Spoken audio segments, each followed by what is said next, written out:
L'actu jeux vidéo, séries, comics et manga, c'est dans l'Entre du Geek, avec Damien et toute son équipe sur Happiness. Bonsoir à toutes, bonsoir à tous et bienvenue dans ce nouveau numéro de l'Entre du Geek. Comme chaque mercredi, on parle pendant 2 heures en direct de comics, séries, jeux vidéo, jeux de société, films, manga, bref, tout ce qui fait vibrer nos petits cœurs à nous autres geeks. Et j'ai avec moi mes comparses, avec notamment Baptiste. Baptiste, bonsoir. Bonsoir à tous. Comparses, carrément. On est en quelle année là? On est en 1920. Et j'ai également Benoît. Benoît, bonsoir. Bonsoir, chers comparses. Alors, il faut savoir en plus que ça va bien avec ce qui vient de m'arriver. J'ai été dans la boîte aux lettres là tout à l'heure et j'ai reçu vous allez vous foutre de moi, un document pour la retraite. Bah oui. Des magazines. Non, magazine pour vieux, pour la retraite. Vu tous les cheveux blancs que tu as en ce moment, et c'est ouais. sûr. Au sommaire de cette émission, on reviendra bien évidemment sur le State of Play d'hier avec toutes les annonces qu'il y a et autant vous dire qu'on va avoir de quoi parler. Benoît, tu nous as prévu de faire tout un topo là-dessus et ça va être très intéressant. Ouais, il y a quand même une rentrée sacrément chargée. Ensuite, on parlera également de comics avec Batman et Deadpool. Un comics, je vous en parlerai, j'en dis pas plus parce que sinon on va encore dire que je râle pour un oui, pour un non. Tu l'as lu? Je l'ai lu, je l'ai acheté. Je le regrette. Et Batou, Baptiste, pardon. Le roi dire Batou, c'est déjà dit. Tu vas nous parler de... Alors, je vais vous parler de 2 jeux, en fait. Le jeu World Order, qui est un jeu bien burné pour tous ceux qui adorent les jeux experts. Et le jeu My Little Thieves, qui n'est pas une nouveauté. Alors, je sais tout de suite que tu vas t'énerver, mais c'est un jeu pour les petits et c'est génialissime. C'est l'adaptation de Thieves qu'on aime tous autour de la table pour les petits. Et ça a été une vraie claque, puisque j'ai enfin pu me le procurer. En fin d'émission, on recevra Sophie Mille, la directrice des rendez-vous de la bande dessinée Damien, qui nous fait l'honneur de répondre à nos questions, puisque ce week-end commencera les 30e rendez-vous de la bande dessinée Damien. Autant vous dire que moi j'ai hâte. J'ai déjà ma liste d'interviews prévues. Ça va être très sympa. En attendant, n'hésitez pas à nous suivre sur Instagram et sur Facebook. Et c'est parti pendant 2 heures pour l'Entre du Geek. L'Entre du Geek sur Happiness. Et on est parti, Benoît, avec le State of Play. Ouais, c'était le State of Play donc proposé par Sony hier et c'est le début du marathon du non-E3. On rappelle, le E3, c'était ce grand salon qui était proposé à Las Vegas. C'est fini depuis la Covid et depuis remplacé par toute une série de conférences. C'était le démarrage avec le State of Play. Le marathon se poursuit. Vendredi, ce sera le Summer Game Fest, le gros raout semi-indépendant proposé à la place. On aura le Xbox Game Showcase dimanche. On se demande si Nintendo va faire un Nintendo Direct. Non, normalement c'est prévu pour le 9. C'est le 9, ça y est. Ouais. Ils font un peu leur cachetier. Ils termineront par ça. Et puis, entre-temps, si jamais vous n'en avez pas assez, sachez qu'il y a les Latin American Game Showcase, les Southeast Asian Game Showcase, les Green Game Showcase, les PC Gaming Showcase, les Deutsche, les Latin, les Women. Bref, toute une série de conférences. Et hier, c'était du lourd. C'était Sony avec toute une série d'annonces. Certaines attendues, certaines espérées, certaines pas là. Et quelques surprises quand même. Avec notamment ce jeu vidéo où je sais que celui-là, Day One, je le prends. Let's get you guys out of here. Are you a superhero? Look it.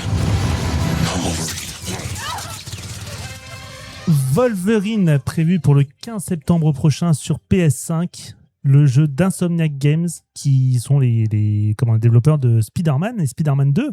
Ouais, on avait déjà vu quelques extraits et là, on a eu quelque chose d'assez long, à peu près 10 minutes. 10 minutes alors a priori 10 minutes in-game, compliqué. In-game, oui, c'est du in-game, mais c'est le souci. Alors, on commence tout de suite par ça ou... On peut tout de suite. Alors, on commence par ça ou par ça défouraille sévère et c'est pas pour les âmes sensibles? Ah oui, c'est du Peggy 18 là. Là, c'est clairement du Peggy 18, il y a du sang de partout. Il y a 1001 manières d'empaler. Respect pour le transpal. Respect pour un petit coup de tatane et hop, tu finis empalé sur le transpal. Et si ça ne suffit pas, je te mets les griffes dans le crâne. C'était génial. Voilà. T'imagines tous les mecs qui ont fait Mortal Kombat à l'époque, qui faisaient les animations très gore là, qui avaient la machine qui les empêchait de faire plus que ça. Aujourd'hui, avec tout ce qu'il y a, c'est merveilleux quoi. Je pense qu'ils ont un mec qui est responsable de la modélisation du sang, de l'hémoglobine, qui doit. Bon bref. Donc ouais, ça défouraille sévère. C'est quand même bien teigneux. Oui. Et ce que moi j'ai apprécié aussi, c'est que tu as aussi un autre personnage qui est là dans ce trailer, c'est Jean Grey. Ouais. Donc, tu as l'air d'avoir des combos qui se font entre Jean Grey, qui est joué par l'ordinateur très clairement, et Wolverine. Donc, clairement, il y a de quoi faire beaucoup de choses. Il y a de quoi combattre. On a cette sensation d'action comme on a pu avoir dans les Spider-Man 1 et Spider-Man 2. Mais le gros point faible, en tout cas le truc moi qui m'a énervé sur Spider-Man 2 et qui, là, va m'énerver sur Wolverine, c'est l'omniprésence des cinématiques. Tu ne sais pas quand tu joues, tu ne sais pas quand le jeu reprend la main sur les thématiques. Comme tu dis, si Jean Grey est là, si c'est le PC qui décide à quel moment elle intervient, à quel moment toi tu as du jeu. On n'a pas vu de touche QTE s'actionner. Mais véritablement, encore une fois, on était sur du in-game, mais on aurait très bien pu voir une présentation cinématique de 10 minutes. Ça aurait changé peu de choses. Ah, par contre, c'est très beau. Ça, clairement, au niveau des graphismes, c'est ouf. C'est beau, c'est nerveux. C'est nerveux. Et ce que j'ai beaucoup apprécié, c'est en effet le côté très sanglant qui est là. Non, mais si, parce que Wolverine, c'est extrêmement sanglant. Dans les comics, on aime le sang. Voilà, on est là que pour ça. On aime la viande. Ah oui, Mais aussi, le truc assez sympa que j'ai apprécié, c'est qu'à un moment, dans le trailer qu'on voit, il y a Wolverine qui est mal en point, qui meurt carrément, puisqu'il y a sa barre de vie est faible, et totalement vide, je veux dire. Et en fait, vu qu'il a un système auto-guérisseur, le joueur doit marteler le bouton carré pour se régénérer. Ce qui m'a par contre un peu dérangé, c'est qu'il se régénère, mais pas que lui, il régénère aussi le costume en même temps. Pourquoi pas, j'ai envie de dire, mais je trouvais ça un peu dommage.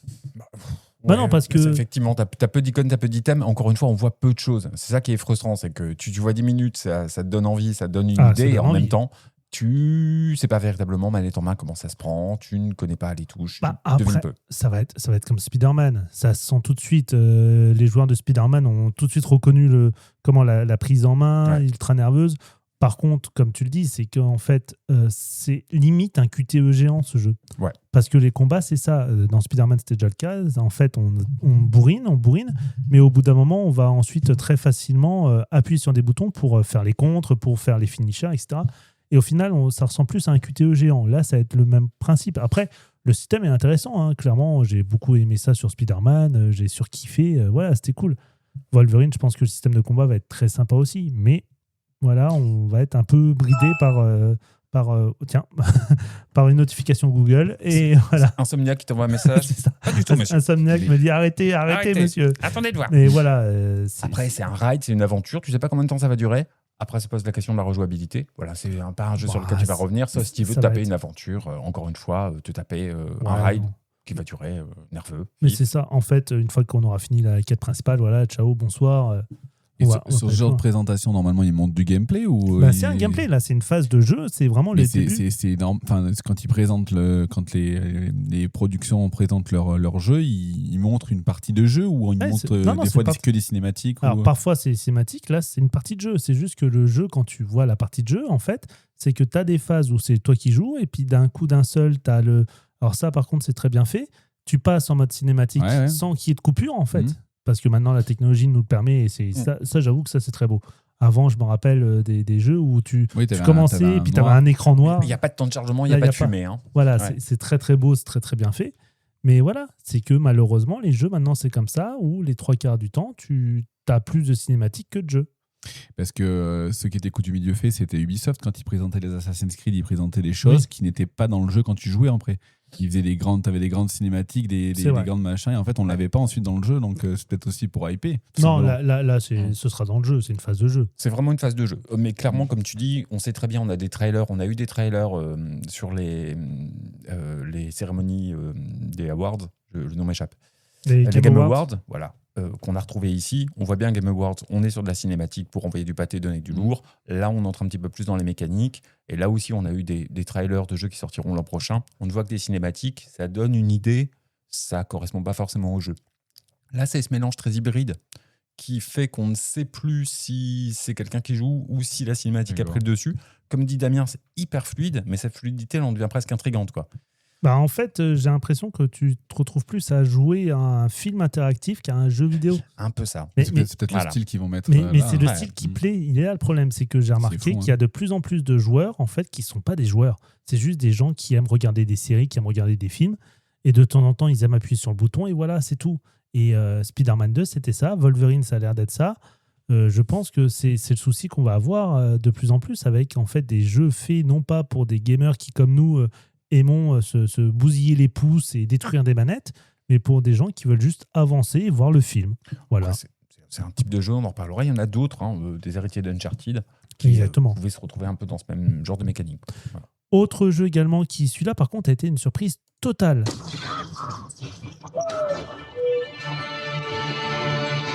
Find your way home. You are free.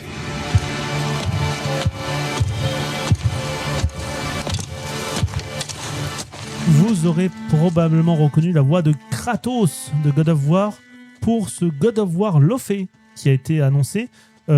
Clairement, du coup, c'est ici on entend Kratos, mais c'est pas Kratos qu'on va jouer. Et non. Désolé les mascus. C'est pas le gros Kratos. C'est sa meuf. Mais ça a l'air très très sympa aussi.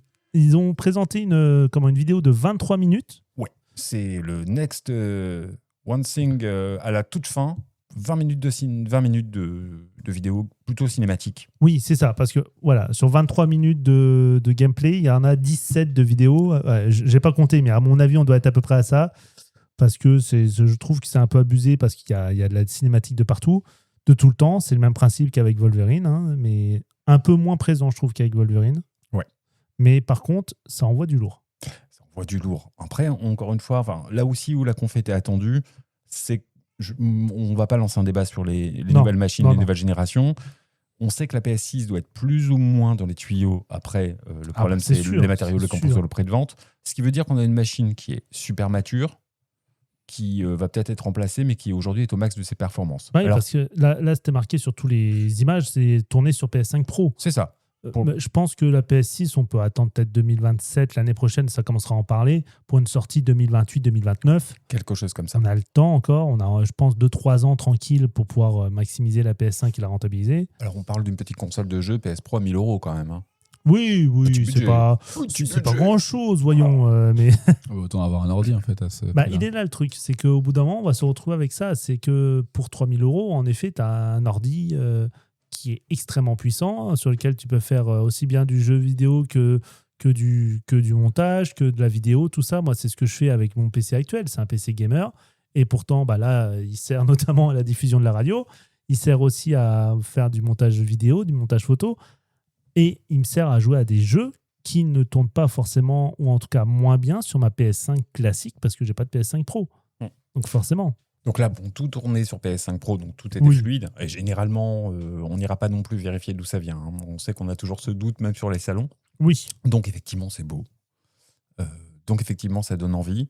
C'est pas vraiment une surprise. Il y a 2-3 titres qu'on attendait, qu'on n'a pas vus. Celui-ci en faisait partie. C'est une confirmation. La vraie surprise, c'est le choix du personnage féminin. Oui. Je ne sais plus s'il y a une date de sortie annoncée. Non, sur ce pas de date de sortie annoncée pour le moment.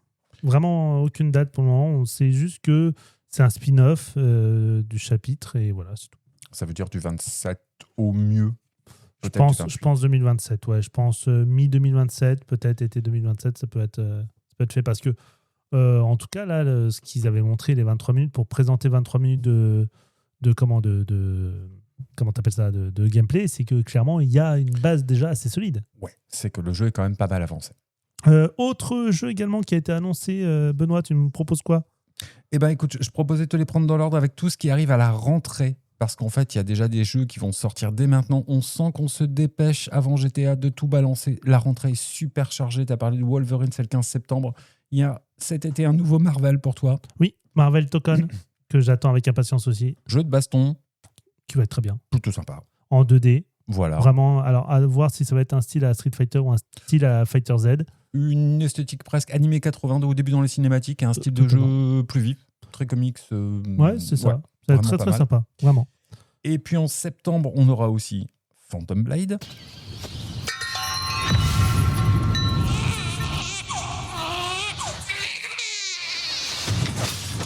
C'est un jeu qui a l'air très nerveux celui-là, hein, Phantom Blade. Sacrément nerveux, ouais, du RPG, du action RPG orienté Kung Fu.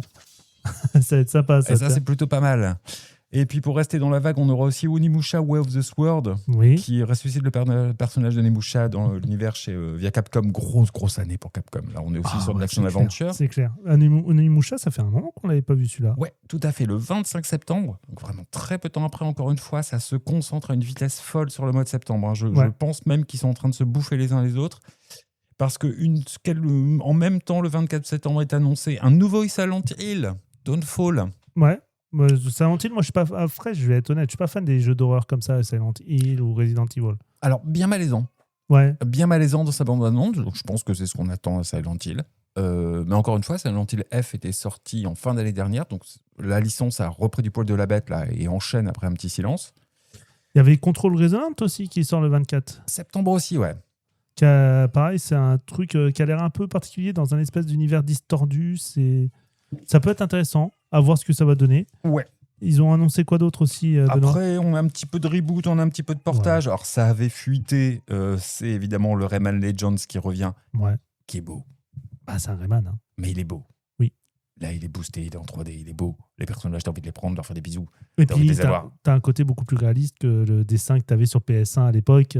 Ouais. Là, Ubisoft a mis un peu de tunasse là-dedans. Et un peu de tunasse. Il y a quelques portages, donc c'est pas des surprises, mais ça va arriver du type Dune Awakening, septembre aussi. Ouais. Le remaster de Dynasty Warriors 3. Ah bah, en même temps, après le Dynasty Warriors Origin, qui était une merde absolue. Je regrette les 80 boules que j'ai mis dedans. Non. Tu es dur. J'ai mis 80 boules là-dedans parce que je suis un fan de Dynasty Warriors. Et un pigeon surtout. Il y a un pigeon et j'y ai joué peut-être 3 heures. Et c'est tout. Et j'étais dégoûté. Donc, qu'est-ce que tu leur reproches C'est simple. T'as pas du tout l'esprit Dynasty Warrior. T'as toujours le même perso, c'est toujours chiant. T'as pas autant de mobs que dans les autres. Enfin, je sais pas, un Mozu où tu tapes pratiquement pas, c'est pas un Mozu, quoi. Au bout d'un moment. Bon, écoute, là, ce sera le 3 qui revient. Donc, tu retrouveras tes valeurs, tu retrouveras tes bases. Et puis, le portage sur PC de No Rest for the Wicked. Ouais. Par l'équipe d'Ori, c'est du RPG, c'est exigeant. C'était sur PC, pas encore sur console, et ça arrive enfin. Et ensuite, c'est de l'annonce pour 2027. Attends, t'as pas... Ah si, il y en a un que t'as oublié et que celui-là, franchement, j'ai halluciné en le voyant. C'est Ace Combat 8. Ace Combat 8. Zut, j'ai essayé de le passer sous silence en me disant zut, on va pas parler de jeux de navion. Bon, alors un mot sur les jeux de navion. Ace Combat, c'est le truc, la franchise, elle a quoi ? Elle a 30-40 ans peut-être, Ace Combat ? Minimum. Parce que c'était un jeu à l'époque qui se jouait sur sur Mega Drive. Mais c'était ouf. Et là, Ace Combat 8, déjà, ça montre qu'il y en a eu 7 avant. Je savais même pas qu'il y en avait eu 7. Puis, c'est un jeu de navion, mais ça reste cool, les jeux de navion. Alors, j'ai pas noté la date, parce que dans ce cas-là, je vais te dire qu'il y a aussi Stuntman Hollywood. Oui. Qui permettait... Date pas annoncée. Qui permettait quand même un cross de bagnoles d'exception. Ouais. Soit des Hot Wheels, K2000, la magnifique. DeLorean de Retour vers le futur, la magnifique. cinématique, on voyait grave. Après, il y avait les séquences de jeu, j'étais extrêmement déçu. Mais l'idée de faire un crossover avec toutes les bagnoles mythiques de la culture geek, je trouvais ça vraiment super sympa. C'est magnifique, je trouve. Voilà. Après, avoir un peu décevant. 2027, du coup. 11 des Ace Combat. Il y en a Il y a les spin-offs à côté qu'ils ont fait toutes sur console de salon. Je suis honnête, j'ai jamais joué à un seul Ace Combat de ma vie. 2027, pareil, du lourd. Je vais commencer par celui qui m'a le plus intrigué de loin. C'est Hill. Ouais. On avait déjà vu des images. Alors, autant j'ai pu dire que Silent Hill, c'était malaisant. Bon, c'est peut-être un euphémisme. Hein. A priori, c'est juste une mise en bouche pour Hill, qui a l'air vraiment malsain. Vraiment. Les 2-3 images qu'on peut voir, on est sur du survival, on est dans un hôpital. Tout ça sent un petit peu le salpêtre, hein. C'est humide, c'est sale. On est sur des personnages bâillonnés, c'est vraiment glauque. Featuring un bébé, et ça, c'est cringe. C'est clair.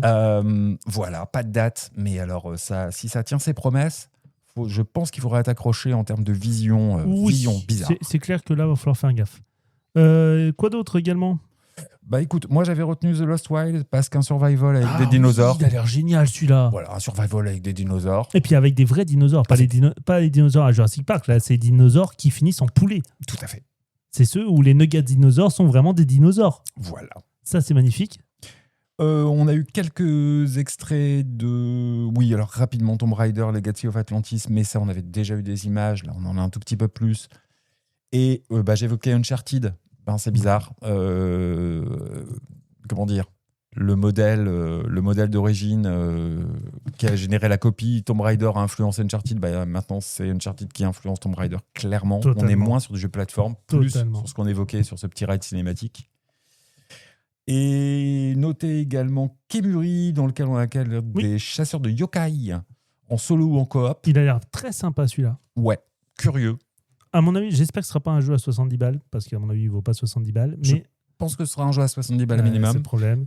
Mais ça peut être un jeu très sympa à jouer entre potes. Ouais, pourquoi pas. Et puis, quelques extraits de Until Dawn 2, cette fois-ci à la plage. Il a l'air ouf. Il a l'air assez anxiogène quand même. Ouais, mais c'est un slasher en fait le truc. C'est assez bizarre parce que je pense que l'objectif c'est de faire survivre les personnages. On a le sentiment d'être quand même dans une espèce de télé-réalité Mais c'est un ça. peu sordide à la C'est plage. exactement ça. C'est un slasher le truc. J'ai halluciné. Et derrière ça zigouille. Alors ce mélange d'île de la tentation versus slasher. Koh-Lanta. C'est singulier. Singulier. Voilà. Celui-là, c'est vrai que là-bas, j'ai vu le Until Dawn 2, moi qui suis pas fan de jeux d'horreur. Celui-là, franchement, j'ai eu envie d'y jouer. Très rapidement, quelques jeux Ah oui. qu'on attendait et qu'on n'a pas vu. Pas de nouveau Resident Evil, même si ça faisait tôt. Des rumeurs sur un Hogwarts Legacy 2. Pour l'instant, pas d'image. Alien Isolation 2, annoncé, pas d'image non plus. Maintenant, ça peut très bien popper cette semaine sur un autre salon. Je pense que Sony se garde ses exclusivités, mais on peut voir des trucs émerger vraiment là dans la semaine. Oui. Voir Shadow dropper directement. Il y a peu de petites sorties au mois de juin, c'est pas pour rien. Et on n'a pas parlé aussi de Bancho's Chief, qui est qui se passe dans l'univers de Dave the Diver. Ouais, une espèce qu'on adore ici, de dans Entre préquel les à Dave the Diver consacré au maître sushi. Donc à voir ce que ça va donner. Merci en tout cas Benoît pour ce récap du State of Play 2026. C'est l'antre du geek sur Happiness. Toujours en direct de l'Antre du Geek jusqu'à 21h et on continue l'émission avec cette fois Benoît qui veut nous parler de bouquins en rapport avec les jeux vidéo. Ouais. Et sous un angle un peu spécial, à la fois bouquin jeux vidéo et en même temps bouquin de science. Alors c'est une somme, un pavé, un joli pavé, un bel ouvrage qui fait ses petits 400 pages et qui est signé David Louarp. David Louarp, il est médiateur, vulgarisateur scientifique. Il est connu pour sa chaîne YouTube qui s'appelle Science Étonnante. Il a aussi sorti un bouquin qui s'appelait Mais qui a attrapé le boson de Higgs, voilà, que je conseille. Et derrière son étiquette de vulgarisateur, auparavant, il était aussi directeur scientifique chez Ubisoft. Ah ouais. Mais qui a attrapé le boson de Higgs ? Ouais. C'est extraordinaire, ça, ce titre. Le titre est pas mal. Il est super accrocheur. Mais c'est souvent le cas dans les bouquins de vulgarisation scientifique, ils sortent des titres. Je trouve ça très intéressant. Ouais, c'est un recueil de chroniques et non, il y avait le ton, il y avait le truc, il y avait l'accessibilité. Le mec est vraiment brillant et de qualité. Et là, il revient donc à son sujet de prédilection, c'est-à-dire le labo du jeu vidéo, avec la prétention de couvrir tout ce qui associe le monde de la science avec celui des jeux et des consoles. Ah ouais. J'ai bien dit tout. Ah oui, en effet, oui, c'est tout. Voilà, son ambition, c'est de faire une somme. Donc, on va parler quoi ? On va parler de la modélisation de l'eau, de la fumée, on va parler du fonctionnement d'une carte graphique, de la gravité dans les jeux, comment ça se passe, par rapport à la réalité, sur Terre, dans l'espace. On va parler de rendu graphique, on va parler de gestion 3D, on va parler de comportement des véhicules, on va parler de programmation de PNJ, on va parler de réflexion de la lumière. Vraiment, il y a absolument tous les sujets sont abordés et sont traités. Ça se lit pas d'une traite. Non. Je suis en train de le faire, c'est un peu bêta, ça se peut, mais ça se pioche, ça se picore. Et puis surtout, c'est épais, là, ton truc, là. Bah, c'est épais, mais en fait, encore une fois, ça se pioche et ça se picore. Ça se lit pas sur la plage, clairement. Oui. Et puis, ça se lit bien. Vraiment, les chapitres sont courts, brefs, bien découpés. Il est illustré, il est joliment illustré. C'est pas désagréable, c'est en couleur. Et les sujets sont brefs. Si un sujet vous saoule, vous passez. Vous prenez ce qui vous intéresse. Moi, je me suis même surpris sur les sujets à me dire « Ah, c'est un peu court, j'aurais préférence à avoir un petit peu plus. » C'est pas grave, c'est une bonne accroche, c'est quelque chose qui a éveillé la curiosité. Bonus aussi, il y a un index, c'est bête. Ah mais oui. au 28e terme anglo-saxon, t'as pas forcément retenu. T'es bien content de l'avoir chez toi. Clairement, c'est un ouvrage de rêve. Ah ouais, carrément. Ouais, je pense. C'est accessible. Ouais, ça donne envie. c'est la question que je voulais te poser. C'est pas un truc qui se destine qu'à des gens qui veulent être développeurs ou qui sont à fond là-dedans. Non, c'est vraiment pas un guide, c'est pas de la mécanique, c'est plutôt expliquer comment ça marche. Dévoiler les coulisses, voir ce qu'il y a sous le capot. Avoir un petit bagage en science, ça peut aider. Je pense qu'à minima, il faut avoir de la curiosité, ça c'est une évidence.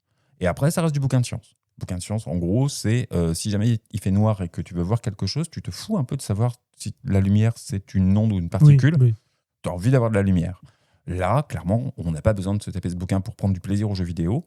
N'empêche, ça dévoile énormément de choses qu'on imagine, qu'on devine ou qu'on ne sait pas du tout sur qu'est-ce qu'il y a derrière pour que ça fonctionne. Oui, parce que c'est vrai que ça, moi, je le vois avec des jeunes qui parfois font du codage ou des trucs de jeux vidéo. Ils n'ont pas cette idée de se dire, quand tu dis à un personnage de sauter, tu lui fais aller en haut. Mais si tu lui dis pas d'aller tout de suite en bas, il reste en haut, en fait, le personnage. Ouais, si tu lui as pas défini une gravité, si ça. tu lui as pas défini sa gravité.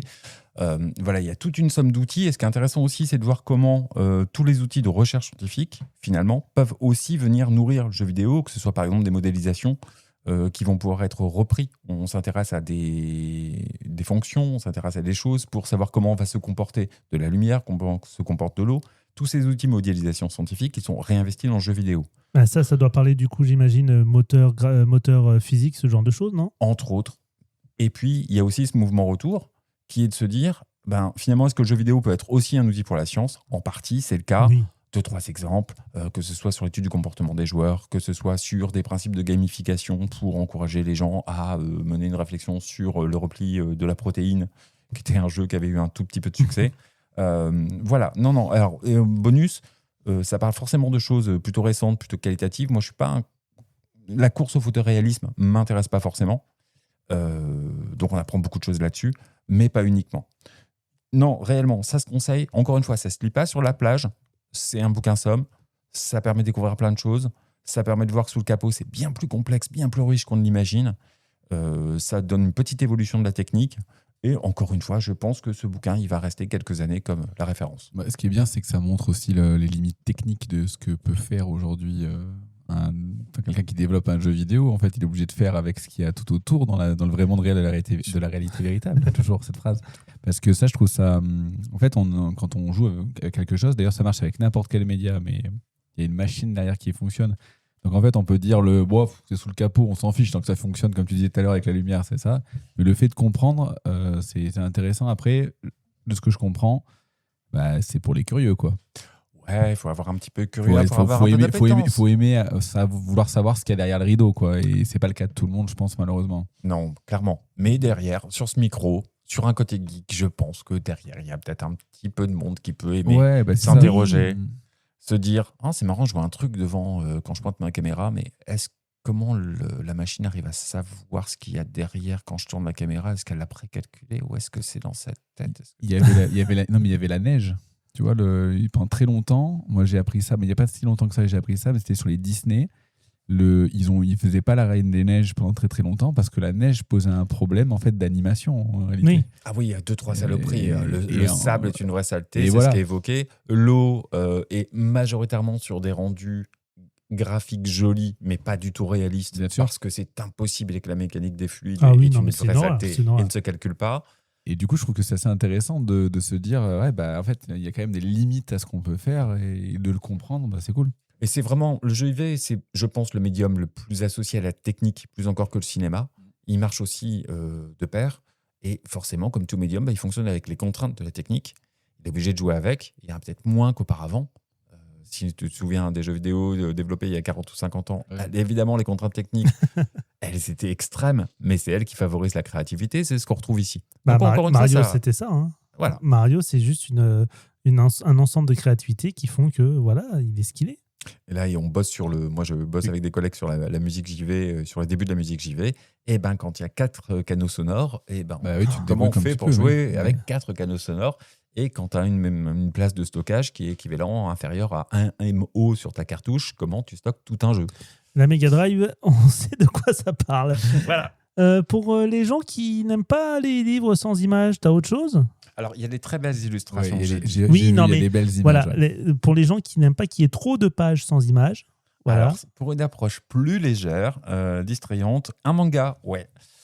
Sachant qu'il y a un dicton qui veut qu'il existe à peu près un manga sur tout et tous les métiers. Oui. Enfin, j'ai inventé ce dicton, mais je pense qu'il est vrai. Non, je pense que c'est vrai aussi. Et voici venir Développeur, un manga consacré aux développeurs de jeux vidéo indépendants. Ah. Sous-titré Bienvenue dans les marécages de la création, c'est édité en France chez Malabooks. C'est est un ouvrage de Harumaki Arai, on sera en 3 volumes. C'est bref, on a les 2 premiers et on attend le 3e. Après, ils ont bien fait un truc sur les Bakuman, à savoir ceux qui essayent de vivre du manga, donc pourquoi pas, hein. Pourquoi pas. Là, on est face à Ito. Ito, il code, il développe dans une grosse boîte de jeux vidéo. Mais évidemment, il est un petit peu frustré. On ne prend pas en compte ses avis, ses décisions, ses conseils pour améliorer le jeu. Il fait la connaissance d'Haruka. Haruka, jeune fille, qui, elle, développe solo son jeu. Ils vont se mettre de pair pour réussir à finaliser et développer ce jeu indépendant, rejoint par une graphiste, Sua, qui est une riche héritière. C'est pratique, ça évite à parler rémunération. Oui. Ça, c'est une C'est bonne marrant, chose. ça. Et tous les 3 vont se mettre ensemble pour développer ce jeu. On sait juste que c'est un jeu de 2D en scrolling horizontal. Voilà, on n'en saura pas beaucoup plus. Sa vraie vertu, et franchement, c'est une qualité, c'est d'avoir un côté pédagogique. Voilà, ça va expliquer par l'histoire ce que c'est, ou parfois même par des petites notices, qu'est-ce que c'est qu'un gameplay, qu'est-ce que c'est qu'un game design, c'est quoi le rôle d'un éditeur, pourquoi c'est important les salons. Et ça, c'est plutôt bien. Tu évoquais ces jeunes qui veulent coder un jeu, qui veulent se lancer dans un jeu. Ok, il y a toute cette mécanique-là qui est expliquée et qui passe plutôt bien. Franchement. C'est un peu le même principe qu'on a en effet dans Bakuman. Hein. Ouais. Ou même dans tous les mangas de sport, un peu, je pense à IQ, où tu as toujours un mec qui comprend rien et on lui explique toutes les règles. Ouais. Voilà, c'est bien. C'est vrai qu'avec le manga, on apprend beaucoup de choses sur les métiers, sur tout ça, et notamment sur les termes, j'ai envie de dire, profanes des métiers. Ouais. Et c'est amené plutôt légèrement. Derrière, il y a évidemment ce fond d'histoire. Alors, ce fond d'histoire avec évidemment ce duo, cette petite romance qu'on imagine, même si c'est extrêmement prude. C'est d'ailleurs assez drôle parce que quand ils parlent du projet de développer à 2, on se demande s'ils parlent vraiment du jeu ou de leur relation. On peut avoir cette double lecture, mais c'est soft. Ça se transforme en petit triangle amoureux, ça reste soft aussi. Avec le jeu vidéo, ça. Avec la machine. Non, pas avec les machines, avec la graphiste qui les rejoint. Il y a quelques personnages secondaires qui sont plutôt agréables. Il y a l'ex de l'école qui est devenu le boss du jeu indé, qui est devenu la référence. Il y a un patron de bar, de café, qui héberge la jeune développeuse, qui a l'air de savoir beaucoup trop de choses sur le jeu vidéo pour être honnête. C'est marrant, ça. Il y a toujours un mec comme ça. Ouais, on attend le 3e pour savoir ce qu'il devient. Moi, j'ai juste... Alors, il y a un truc qui, moi, me surprend beaucoup. Clairement, c'est le harcèlement sexuel du jeune garçon dans sa boîte. Parce qu'il a 2 boulots. Il mène le jeu en parallèle, mais il a toujours son boulot dans la boîte. Et il est clairement harcelé par sa responsable. Ouais, mais c'est un gag qui est courant au Japon et qui est... Sauf qu'il n'a pas l'air de s'en rendre compte, ou c'est dit à demi-mot, alors que c'est quand même absolument évident. Bon, voilà. Mais encore une fois, ça se veut très prude. Et par contre, il y a un petit truc qui, moi, me chiffonne quand même. Vas-y. Métier passion. Allez, on fait 3 nuits, on dort pas. On se lance dans le jeu. Non, on fait attention au crunch, les gars. On est dans le jeu vidéo indé, on n'a peut-être pas les moyens. Non, mais on dort, on mange, la passion, c'est sympa. Au bout d'un moment, à aucun moment, il y a ce bémol de dire non, mais attendez, on reste des êtres humains, certains peuvent être salariés, c'est un beau projet qu'on mène ensemble, ça vaut pas la peine de se ruiner. Et voilà, ça passe un peu sous silence et c'est dommage. Je pense qu'il ne faut pas fantasmer ce monde du jeu indé. Le créateur de Stardew Valley a mis 4 ans. Honnêtement, je pense qu'il aurait bien dormir un petit peu plus pendant ces 4 ans. J'imagine, mais c'est vrai, comme tu dis, hein, c'est métier passion, c'est ça. On voit ça aussi dans plein de choses, dans l'art, même dans la radio. Hein. Ouais. J'en ai perdu des heures. De toute façon, quand un personnage se définit dans une œuvre par un métier, par une fonction, forcément, il faut que ça soit quelque chose qu'il déteste absolument, soit au contraire quelque chose qui l'adule, parce que sinon, ça ne marche pas scénaristiquement. Ouais. Mais la prudence dans le discours qu'on balance aux gamins là-dessus. J'avais une question. 3 tomes, c'est pas un peu court pour développer une vraie histoire ou... Écoute, non, ça va, ça se veut plutôt léger, mais je te dirais ça. On a que les 2 premiers, j'attends le 3e. Je pense que tout sera pas résolu. On verra ça quand le 3e sortira. Ça sent un peu le manga qui s'est fait couper au bout d'un certain temps parce qu'il était plus populaire. Merci. Du coup, Benoît, tu peux me rappeler le titre ? Ça s'appelle Développeur. Encore une fois, c'est chez Manabooks. Merci en tout cas pour ces conseils lecture. On se retrouve dans quelques instants dans l'Entre du Geek. C'est l'Entre du Geek sur Happiness. On est toujours ensemble dans l'Entre du Geek sur Happiness et il est temps maintenant de passer à la partie comics avec un comics qui est sorti le mois dernier, le 15 mai dernier plus précisément, Il s'agit de Batman Deadpool. Alors vous allez me dire, mais attends Damien, Batman Deadpool, mais c'est même pas le même univers. Mais attends, Damien, Batman, Deadpool, c'est pas du tout le même univers. Mais Damien, c'est pas le même univers. Et bon, en effet, il s'agit d'un crossover entre Marvel et DC. Alors, Marvel et DC, c'est pas la première fois qu'ils font un crossover. La dernière fois, c'était il y a 20 ans, il y a plus de 20 ans même. Il y avait eu pas mal de choses, notamment des fusions de personnages comme Darklo, la fusion entre Wolverine et Batman. Là, aujourd'hui, c'est Batman Deadpool. Alors, c'est un recueil. Voilà, c'est pas une histoire en elle toute seule, c'est un recueil de mini-séries qui ont été sorties pendant les années 2023, 2024, 2025, 2026. C'est un recueil aussi en français, puisqu'il faut savoir que l'année dernière était sorti Deadpool Batman chez Panini. Urban avait sorti Batman Deadpool en version souple, et là, du coup, Batman Deadpool chez Urban Comics, c'est l'assemblage des deux. Voilà. C'est à peu près tout ce qu'il y a d'intéressant dans ce bouquin, on va être très honnête, parce que, voilà, j'ai envie de dire. Alors, je suis désolé, on va encore dire que j'exagère, mais comme dirait Jean-Pierre Coff, ah mince, j'avais préparé mon truc. T'as cassé ton effet. Je casse mon effet, je recommence. Comme disait Jean-Pierre Coff. C'est de la merde! Voilà. Alors, toujours dans la mesure, pourquoi c'est pas bien? Pourquoi c'est pas bien? Parce que concrètement, c'est une histoire. Alors, déjà, c'est un ensemble d'histoires. C'est même pas une histoire à elle toute seule. Donc, du coup, voir une histoire de 3 pages, et quand je dis 3 pages, c'est vraiment 3 pages entre Crypto, le chien de Superman, et Jeff, le petit requin qui est dans Marvel Rivals, ça sert à rien parce qu'on les voit juste en train de faire mumuse à la baballe, et puis après les deux se font appeler et puis ils partent à l'autre bout de la planète. Voilà. Ou encore Harley Quinn et Hulk qui se baladent et qui s'amusent avec des hot dogs qui tombent dans une cuve de produits radioactifs et qui deviennent vivants, qui attaquent Hulk. Voilà, le tout en 5 pages. Vous voyez un peu l'idée.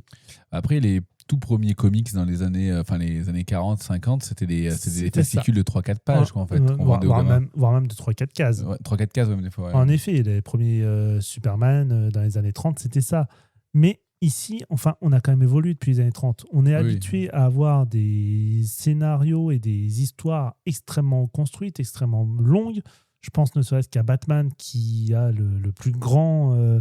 la plus grande bibliothèque, rien que pour lui, où il y a à peu près tout et n'importe quoi chez Batman, avec des runs qui durent parfois sur 7-8 tomes. Là, concrètement, Deadpool et Batman qui se baladent, où au final, on ne comprend rien, parce que la première histoire, c'est Batman, Deadpool, et on ne comprend rien, parce qu'on passe d'une case à l'autre sans aucun lien.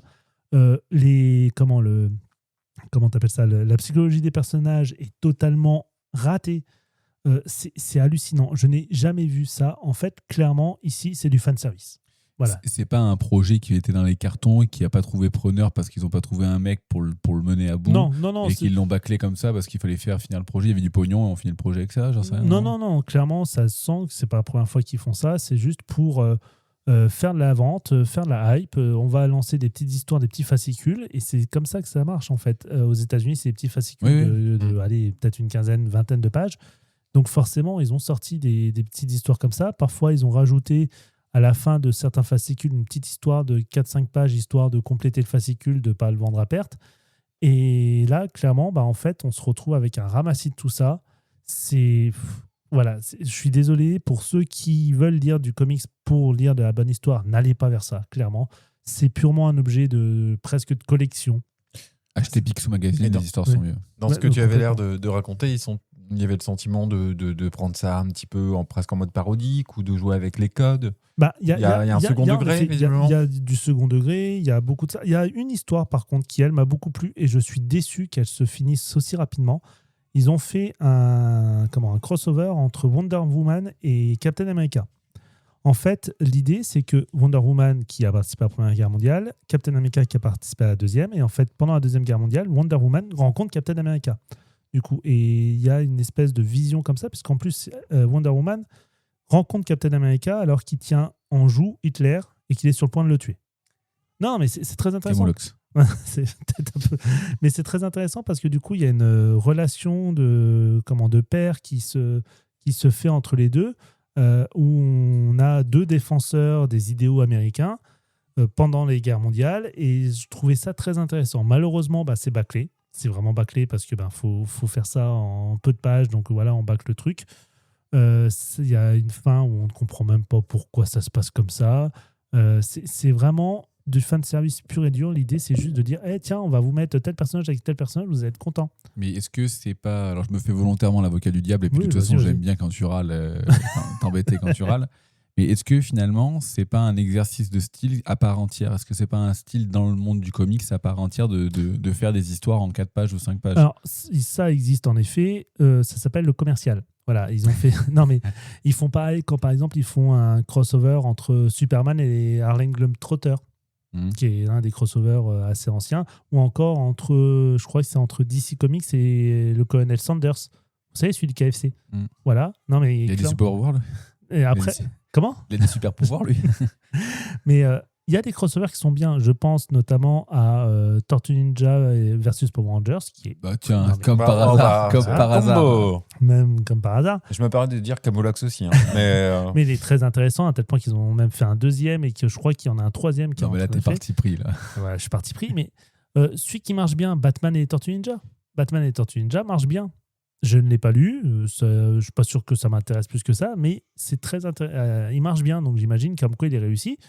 Il y a des crossovers qui sont plutôt bien, mais le problème, c'est que quand on se retrouve avec... En fait, là, ce truc Marvel DC mélangé, c'est un peu comme quand est sorti là, le Batman Fortnite. Il y a eu des mangas, des comics, Batman Fortnite, qui sont nuls parce que c'est n'importe quoi. On mélange deux univers qui n'ont rien à voir. Là, pourtant, c'est deux univers de comics avec des personnages pourtant qui peuvent avoir des choses à avoir ensemble. Mais déjà, quelle idée de mettre Batman et Deadpool. Franchement, je ne comprends pas. Je comprends pas. Batman, j'aurais pas mis avec Deadpool. J'aurais mis avec autre chose. Deadpool, j'aurais mis avec, je sais pas, un autre personnage de chez DC qui a ce quatrième mur, j'en sais rien, il doit bien en avoir. Plastic Man, par exemple. Le Batman, il irait très bien avec Captain America parce que c'est vraiment Oui. deux visions du super-héros différents. Par exemple, en effet, ça pourrait être intéressant. Il y a plein de choses comme ça. Et le problème, je trouve que c'est raté. C'est vraiment un comics, encore une fois, qui est fait juste pour faire vendre, juste pour faire marcher la pompe à fric des collectionneurs. Et des pigeons. Et des pigeons. Il y a même, en plus, tu vois, à quel point c'est parti pour la vente, c'est que tu as la version cover classique et la version cover alternative. Ouais, donc en fait, ouais, c'est vraiment leur objectif. C'est vraiment ça. Alors, j'ai acheté la version cover alternative voilà, parce que je suis un pigeon. Mais Quitte à se faire plumer, autant prendre la plus grosse version. c'est ça. Et même à la fin de l'album, il y a à peu près une vingtaine ou trentaine de pages où c'est que des covers, des variantes covers. Donc déjà, ça montre qu'ils n'ont pas tant d'histoire que ça, puisqu'ils sont obligés de mettre des variantes covers. Ben, elles sont pas jolies. Clairement, c'est pas joli. Là où d'habitude, on aime bien regarder les variantes covers parce qu'il y a des dessinateurs qui se font plaisir, qui font vraiment un travail exceptionnel. Là, c'est moche. Clairement, c'est moche. Il n'y a pas de style, c'est vraiment du commercial. Donc, achetez-le si vous voulez avoir quelque chose comme ça dans votre collection de comics, parce que c'est un objet en lui-même, c'est un objet de collection, mais pas pour l'histoire. Achetez pas ça pour l'histoire. Donc c'est ton coup de cœur, quoi. Exactement, on va dire ça comme ça. C'était donc la review de Batman Deadpool. C'est l'antre du geek sur Happiness. C'était Mojo et le titre Lady sur Happiness avec un micro ouvert aussi. Oh, j'ai envie de dire, c'est les aléas du direct, ça arrive. Et on continue toujours l'actualité pas l'actualité jeux vidéo, puisqu'on va passer cette fois à l'actualité série, animation, tout ça, avec notamment une série que j'ai envie de dire, il y a peut-être que Benoît autour de la table qui l'a vue.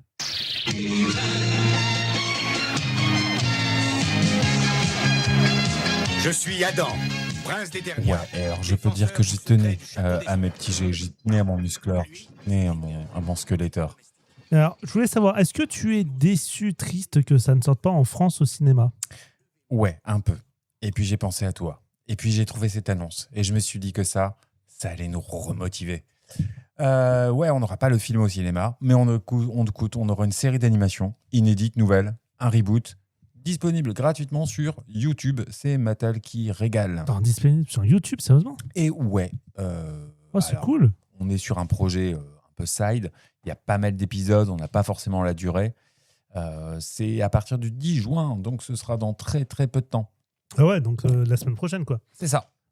Et alors, par contre, attention en termes de style visuel. Encore une fois, on reprend l'histoire, on le reprend à zéro. C'est du reboot. Mais derrière, on est sur le studio Steeple Animation. Et Steeple Animation, ils ont bossé chez Rick et Morty, chez Animaniacs, chez DuckTales. Ah oui, c'est pas n'importe qui quand même. Non. Et surtout chez Teen Titans Go. Ah non, pas le Go, j'ai horreur du Go. Et visuellement, ça rappelle un tout petit peu cette esthétique-là. Ah non. Et ouais. Oh, non. C'est dommage parce que Teen Titans, le premier Teen Titans, c'était juste une tuerie.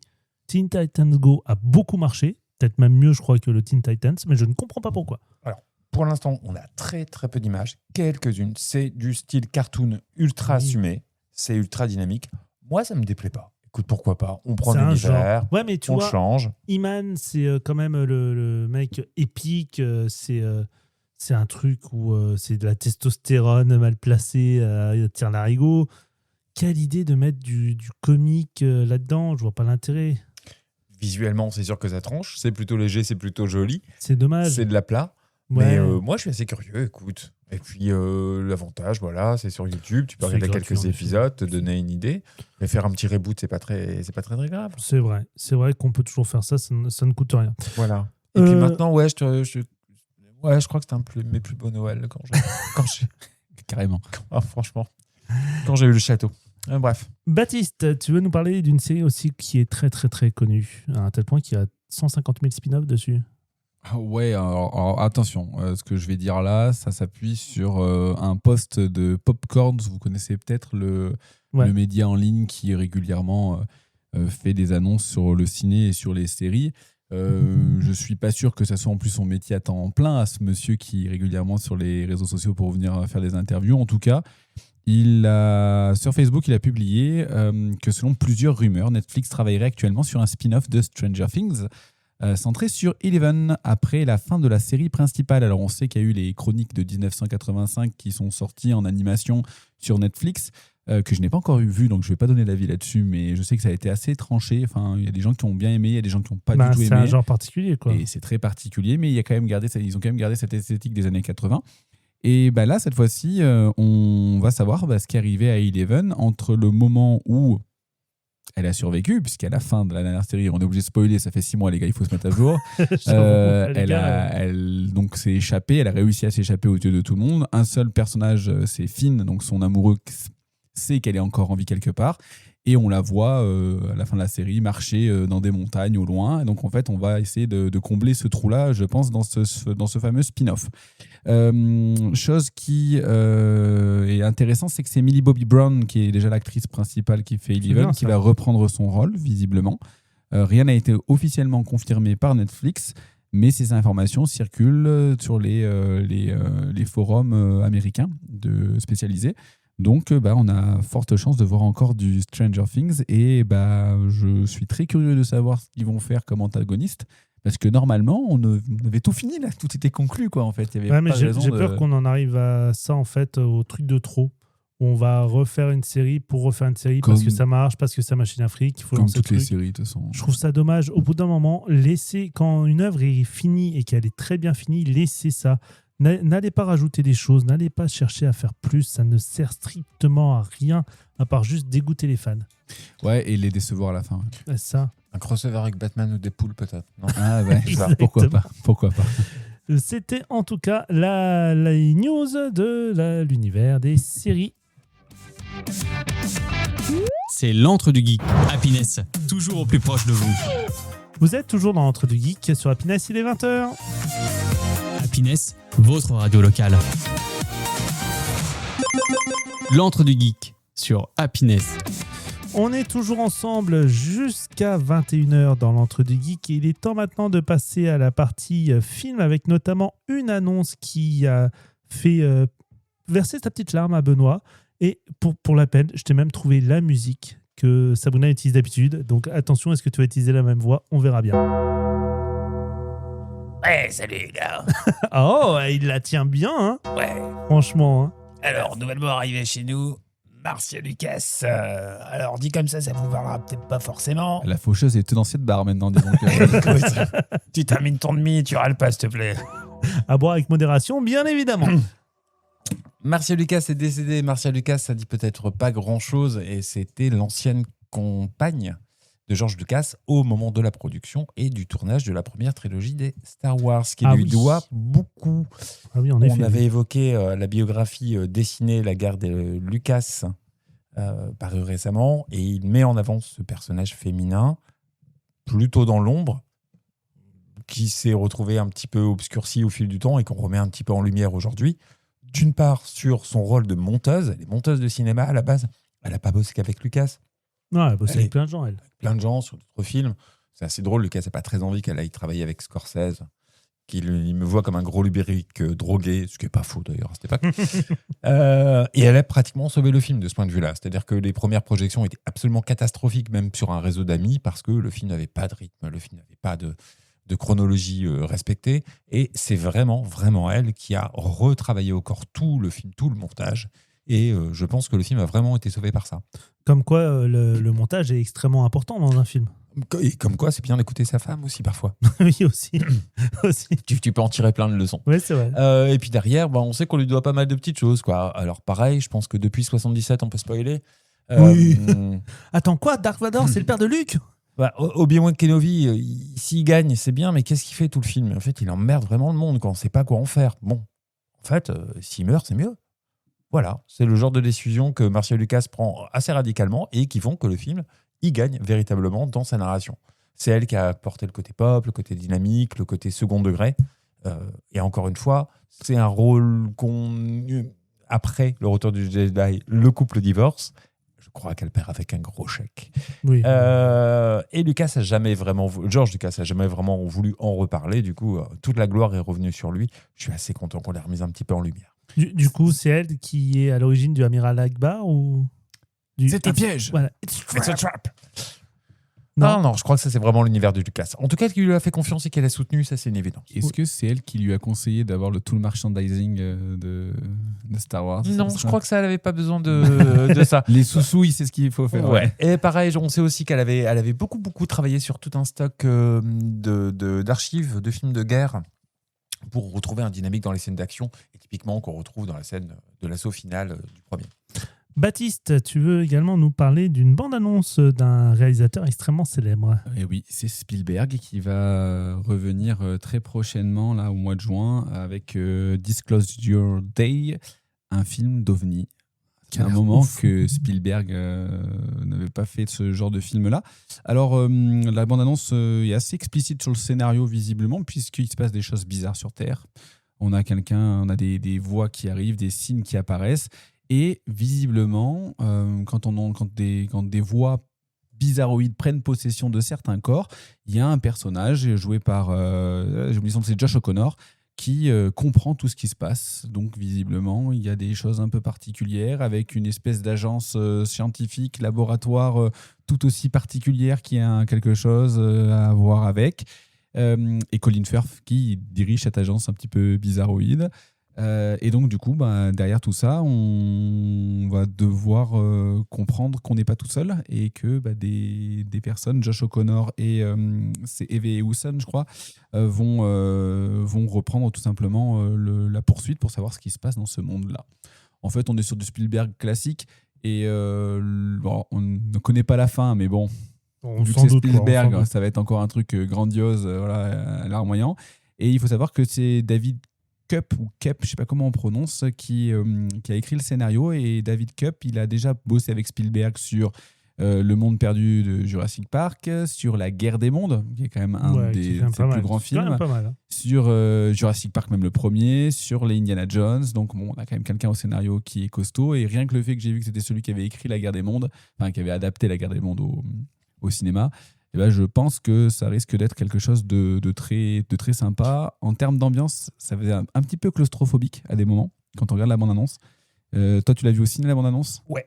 Moi, j'avais des petits échos de Minority Report sur cette fameuse lumière vive, blanche, bleue, et des moments très sombres, très obscurcis. Ouais. Ça donne totalement cet effet-là. J'ai vu la bande-annonce aussi en War Mandalorian avec gros goût, et clairement, ouais. Et je ne sais pas si c'est le même chef-op, sachant qu'il a ce chef-op polonais. Depuis maintenant pas mal d'années. De qui, Spielberg? Ouais. Je ne m'y connais pas assez en chef-op. La photographie, c'est Kaminski, celui-là dont tu parles. C'est bien lui. Et en fait, ce qui est assez intéressant, c'est que tu as le côté très technologique quand on est dans la ville, avec apparemment des façons de parler à distance. Et à côté de ça, des paysages où les personnages principaux s'en vont pour trouver des réponses, qui sont un retour à la nature très proche, très primitif. Donc j'espère que les deux vont être bien alliés entre technologie et nature pour donner un bel effet, encore une fois, et nous montrer tout ce qu'il sait faire, quoi. Moi, ce qui me fascine, c'est que contrairement à toi, j'ai trouvé ça incroyablement cryptique. C'est-à-dire qu'il y a longtemps que j'ai pas vu une bande-annonce aussi peu explicite. Il se passe quelque chose, mais quoi, comment On sait pas ce qui se passe, mais par contre, Mon tu Dieu. comprends. Enfin, Si, on comprend tout de suite. moi, je comme quoi comprends il y a- qui est méchant, qui est gentil. Non, je trouve que justement que c'est assez flou. Moi, je pense. C'est que ça amène à penser que les méchants sont les aliens, mais. Ouais, non, mais ça, c'est sûr. C'est ça, Ça, mais je suis mais d'accord c'est avec toi. sûr que ça va être Mais les humains. par contre, le personnage de Colin Firth, il a l'air d'être l'antagoniste de l'histoire. Oui, je totalement, pense. totalement. Après, on sait qu'il y a pas mal de mystères sur le scénario, Oui. qu'il fallait pas en dévoiler, il fallait pas dire grand-chose. Et pour une fois, je trouve la bande-annonce, alors elle bourrine en scène d'action. Ouais, ça, c'est sûr. Mais derrière, je devine pas plus. Mais quand même, oui, mais t'as quand même ce côté, on n'est pas tout seul, et du coup, il Oui. y a une bizarrerie qui arrive avec la présentatrice météo, tu vois, c'est ça qui fait que il y a l'air d'avoir aussi tout le monde qui regarde les réseaux au moment où il y a cette apparition-là, donc ça Bah, en fait, interroge ça aussi passe, notre ouais. monde, ça interroge notre monde actuel sur s'il y avait un événement tel quel qui se passait, comment on réagirait collectivement. Enfin bon, ça m'a l'air intéressant, et puis c'est Spielberg, et je veux pas faire ma groupie, mais à chaque fois que Spielberg sort quelque chose, il fait pas parler de lui pendant 2-3 ans des fois, et puis il sort un truc et c'est toujours bien. C'est à minimal bien. le Moi, bon- j'aime bien toujours. en fait. Spielberg, c'est pas lui qui a fait Fourmise? Non, Non. c'est qui alors qui a fait Fourmise?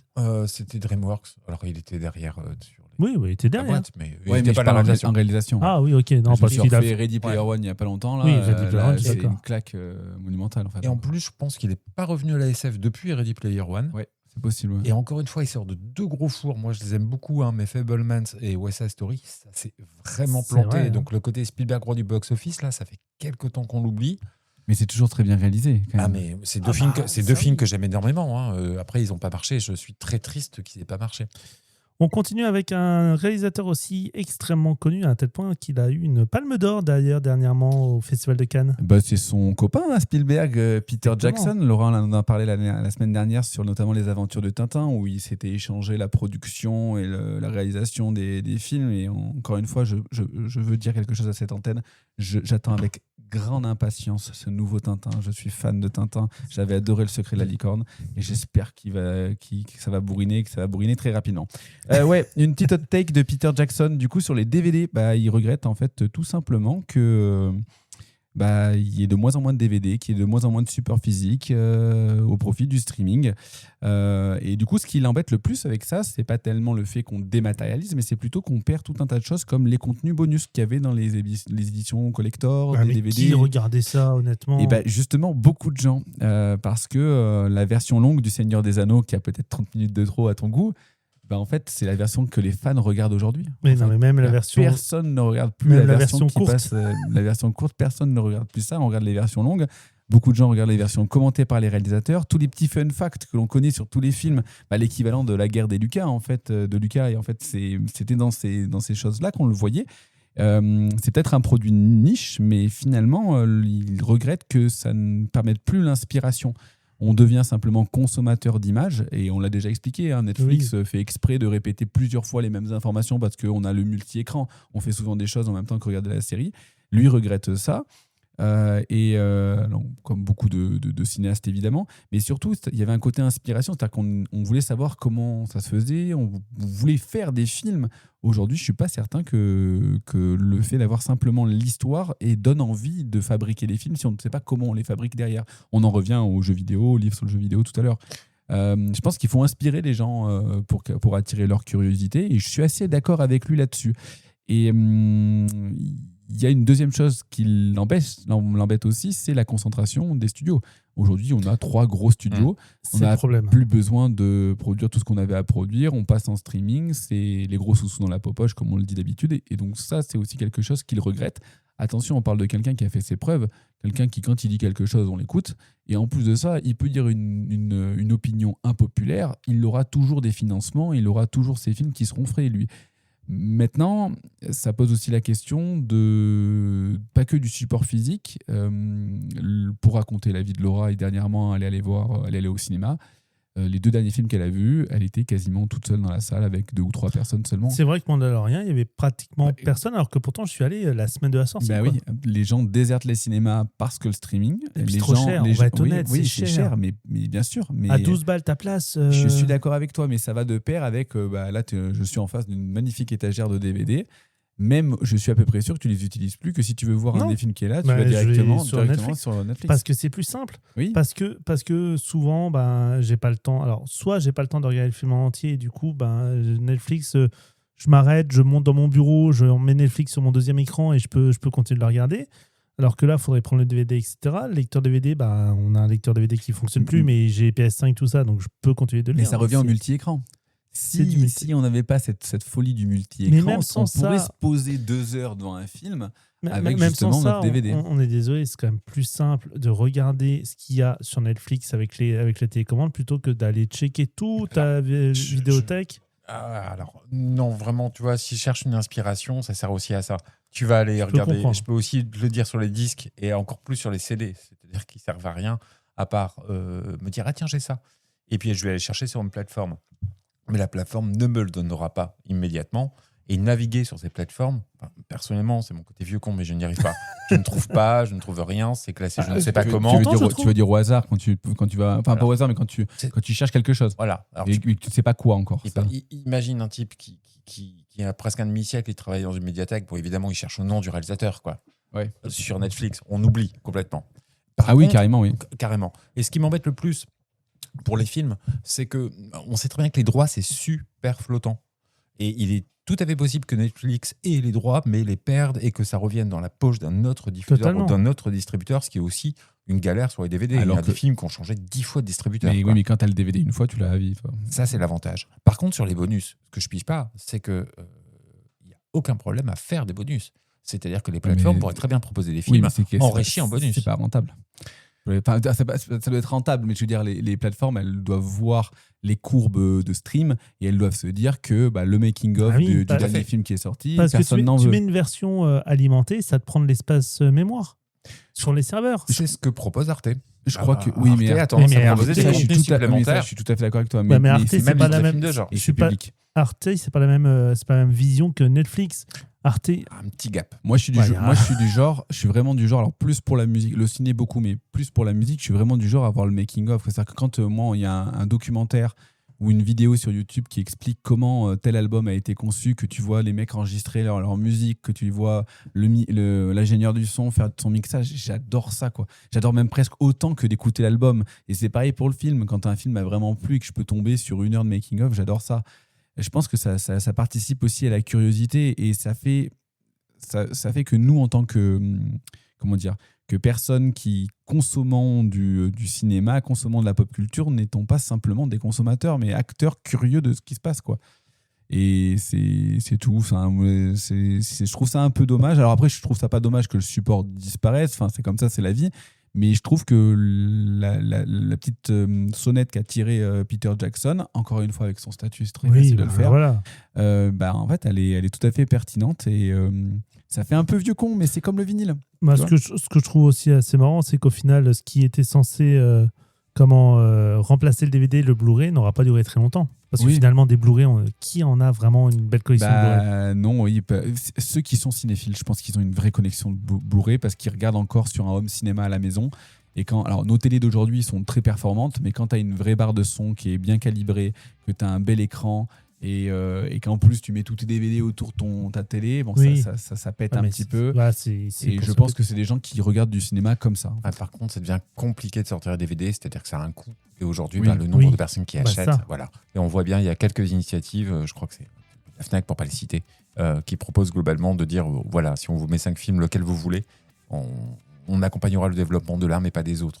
Et malheureusement, tous les films ne pourront pas avoir ce support physique. C'est dommage. En tout cas, c'était cette réflexion de Peter Jackson sur les DVD. Merci Baptiste. C'est l'antre du geek sur Happiness. On est toujours ensemble jusqu'à 21h. Il est temps maintenant de passer à la partie jeux de société. Et Baptiste, tu veux nous parler de 2 jeux, notamment le premier qui est World Order. Ouais, World Order, il est sorti en mai Alors, j'ai plus la date exacte, mais il est sorti la deuxième quinzaine de mai. Et c'est un jeu que moi j'attendais. Et c'est paradoxal parce que j'ai pas joué à son grand frère qui s'appelle Hégémonie. Alors, Hégémonie, c'est un jeu de 150 €. Moi, je vais donner tout de suite le truc. Vache. Énorme, expert. Pour vous donner un petit peu l'idée d'hégémonie, c'est l'économie est en perte de vitesse, la classe ouvrière est confrontée à un système de sécurité sociale démantelé, les capitalistes perdent leurs bénéfices durement gagnés, la classe moyenne s'efface progressivement et l'État s'enfonce dans un profond déficit. Ce n'est pas notre vie, c'est bien un jeu dont je parle. Hégémonie est un jeu de société asymétrique, politico-économique, basé sur des cartes qui simulent le fonctionnement d'une nation entière. On va jouer les capitalistes, les ouvriers, et donc on va essayer de renverser l'ordre établi du monde. Et puis il y a du matos de malade. Je suis en train de voir les images. C'est un truc de taré. Alors, Hégémonie, ça fait peut-être, on l'a vu il y a 3 ou 4 ans à Essen, et ça fait 3 ou 4 ans que je veux me le procurer, 3 ou 4 ans que je n'arrive pas à me le procurer parce que soit trop cher, soit il n'y a plus de dispo. Et du coup, par contre, il y a un petit truc qui m'a intéressé, parce qu'il y a son petit frère qui est sorti, c'est World Order. Et World Order, il coûte 60 €. Donc du coup, c'est quand même peut-être plus intéressant de commencer par World Order pour voir si ça nous plaît. Le concept est donc très très politique et très conscient dans notre monde en mutation. Et voici donc ce petit frère qui s'appelle World Order. C'est le nouveau titre majeur des concepteurs d'Hégémonie, Vangelis Bagertakis et Varnavas Timotheou, que l'on ne connaît que pour ces jeux-là ou pour leurs extensions, parce qu'ils ont mis tout un tas d'extensions pour Hégémonie. Et le jeu est illustré par Milos Wojtaszek, je pense qu'on prononce. On est situé en 2010. Le jeu place les joueurs à la tête de 4 grandes puissances de l'époque, les États-Unis, la Chine, l'Union européenne et la Fédération de Russie. L'objectif est d'étendre son hégémonie mondiale à travers la diplomatie, l'économie et la puissance militaire dans un climat de guerre froide moderne. Alors, on va jouer en 6 manches, chacune composée de 4 tours d'action. On a une gestion de deck, donc deck building. Chaque puissance commence avec un deck unique de 12 cartes, mais tout le monde utilise une grammaire commune pour les actions. Donc, ce qui fait qu'en fait, même si on construit notre deck, quand on va changer de partie, parce que le jeu est assez symétrique, on va toujours se retrouver en fait dans le jeu. Et on va toujours comprendre ce que les autres font. Le système de focus, parce qu'au début de chaque manche, les joueurs choisissent une orientation stratégique. Soit on s'occupe de notre pays, soit on fait de la diplomatie, soit on attaque. Et ça, tout le monde le connaît à l'avance. Et en fait, on va essayer de simuler des années différentes. Bon, on le voit dans le monde actuel. Des fois, Trump, il est gentil, il n'a pas envie d'aller faire la guerre. Des fois, il n'est pas gentil, il a envie de faire la guerre. Voilà, c'est tout. Trump à la plage, on va pas rester sur cette blague-là qui est très longue. Le contrôle de territoire. Le plateau est divisé en 7 régions où l'on place des cubes d'influence. Et donc, du coup, on va se placer comme dans la réalité. La Russie, notamment par les militaires, la milice Wagner, dont on avait beaucoup parlé dans la fin des années 2010, ça va simuler un petit peu ça. Où est-ce qu'on peut apporter notre influence? La France-Afrique pour l'Europe, par exemple, des choses comme ça. Et ça aussi, c'est assez réaliste, c'est assez intéressant. Et ça va permettre surtout de ne pas devoir jouer que sur les gros muscles, mais vraiment de jouer sur de la négociation, de jouer sur des possibilités autres que la force, sachant que nos cartes nous contraignent. C'est-à-dire que c'est pas parce qu'on a envie de faire les gros bras qu'on va le faire, parce que nos cartes actions, nos cartes dans notre deck vont forcément influencer un petit peu aussi notre stratégie. Et ça en reste du coup pas un jeu de rôle, mais bien un jeu avec un gameplay qui est déjà défini. Et puis la pression militaire sans guerre ouverte. Le côté guerre froide, moi j'adore dans les jeux. Simuler la menace, c'est ce qui me plaît le plus. On déploie ses chars, on déploie des armes atomiques, on montre un petit peu les gros bras, mais sans les utiliser. Et ça, j'adore. C'est un petit peu ce qu'on retrouve dans d'autres jeux, dans Scythe par exemple, où en fait on a la guerre qui est possible, mais on ne se fait jamais la guerre.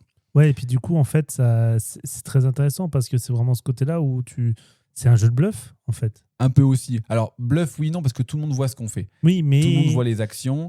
Tu fais semblant de préparer la guerre. Exactement. Et de vouloir attaquer, mais en fait, non. Parce que tu connais les cartes que tu as, les cartes que tu achètes, les autres joueurs peuvent parfois les connaître, mais pas toutes. Donc, du coup, tu vas les jouer dans un certain ordre. Quand elles sont jouées, elles sont défaussées. Donc, en fait, les joueurs, parfois, peuvent savoir ce que tu vas avoir grâce à la grammaire commune, c'est le type d'action que tu peux avoir, mais ne peuvent pas savoir tout. Et donc, du coup, il y a un côté bluff, effectivement. Mais vu qu'on n'est pas dans le jeu de rôle, il y a quand même un côté contraint par la stratégie. C'est-à-dire que toi, en tant qu'adversaire, tu peux quand même essayer d'anticiper des choses, comme un chef d'État anticiperait des choses, finalement. Ouais. La seule chose qu'ils n'ont pas réussi à simuler, c'est le côté un peu taré de certains dirigeants du monde actuel qui peuvent d'un coup se revirer. C'est pas censé arriver. C'est pas censé arriver. Alors, du coup, les gros points forts du jeu, c'est l'intégration thématique magistrale. Ça, c'est réussi. Tous les forums en parlent. C'est quelque chose qui est vraiment le point fort du jeu. Les tensions internationales, les interdépendances économiques sont vraiment réalistes aussi. C'est-à-dire que la Fédération de Russie joue avec l'énergie, la Chine joue avec l'économie, un peu le militaire aussi, les États-Unis jouent autant par le soft power que par le hard power. L'Union européenne, au contraire, joue énormément la diplomatie. Donc ça, c'est assez intéressant. Et puis, ça veut dire que quand on va changer notre jeu, qu'on va changer de faction de départ, en quelque sorte, on va devoir s'adapter à ça. Et ça, c'est assez intéressant aussi. Le deck building immédiat. Alors, contrairement à de nombreux jeux, les nouvelles cartes sont mélangées à la défausse. Et les cartes achetées vont sur le dessus de la pioche.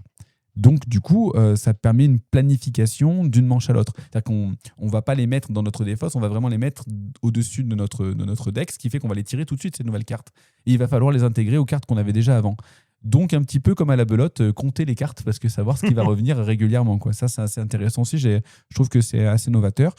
Et les règles, par contre, elles sont fluides. C'est-à-dire qu'il n'y aura pas beaucoup d'explications à la base, une demi-heure pour comprendre. Si vous avez déjà joué à des jeux un peu experts, ça ne devrait pas poser trop de problèmes. Vous pouvez rentrer dedans directement. Bon, problème, la durée de jeu, elle est massive. On est à plus de 3 heures.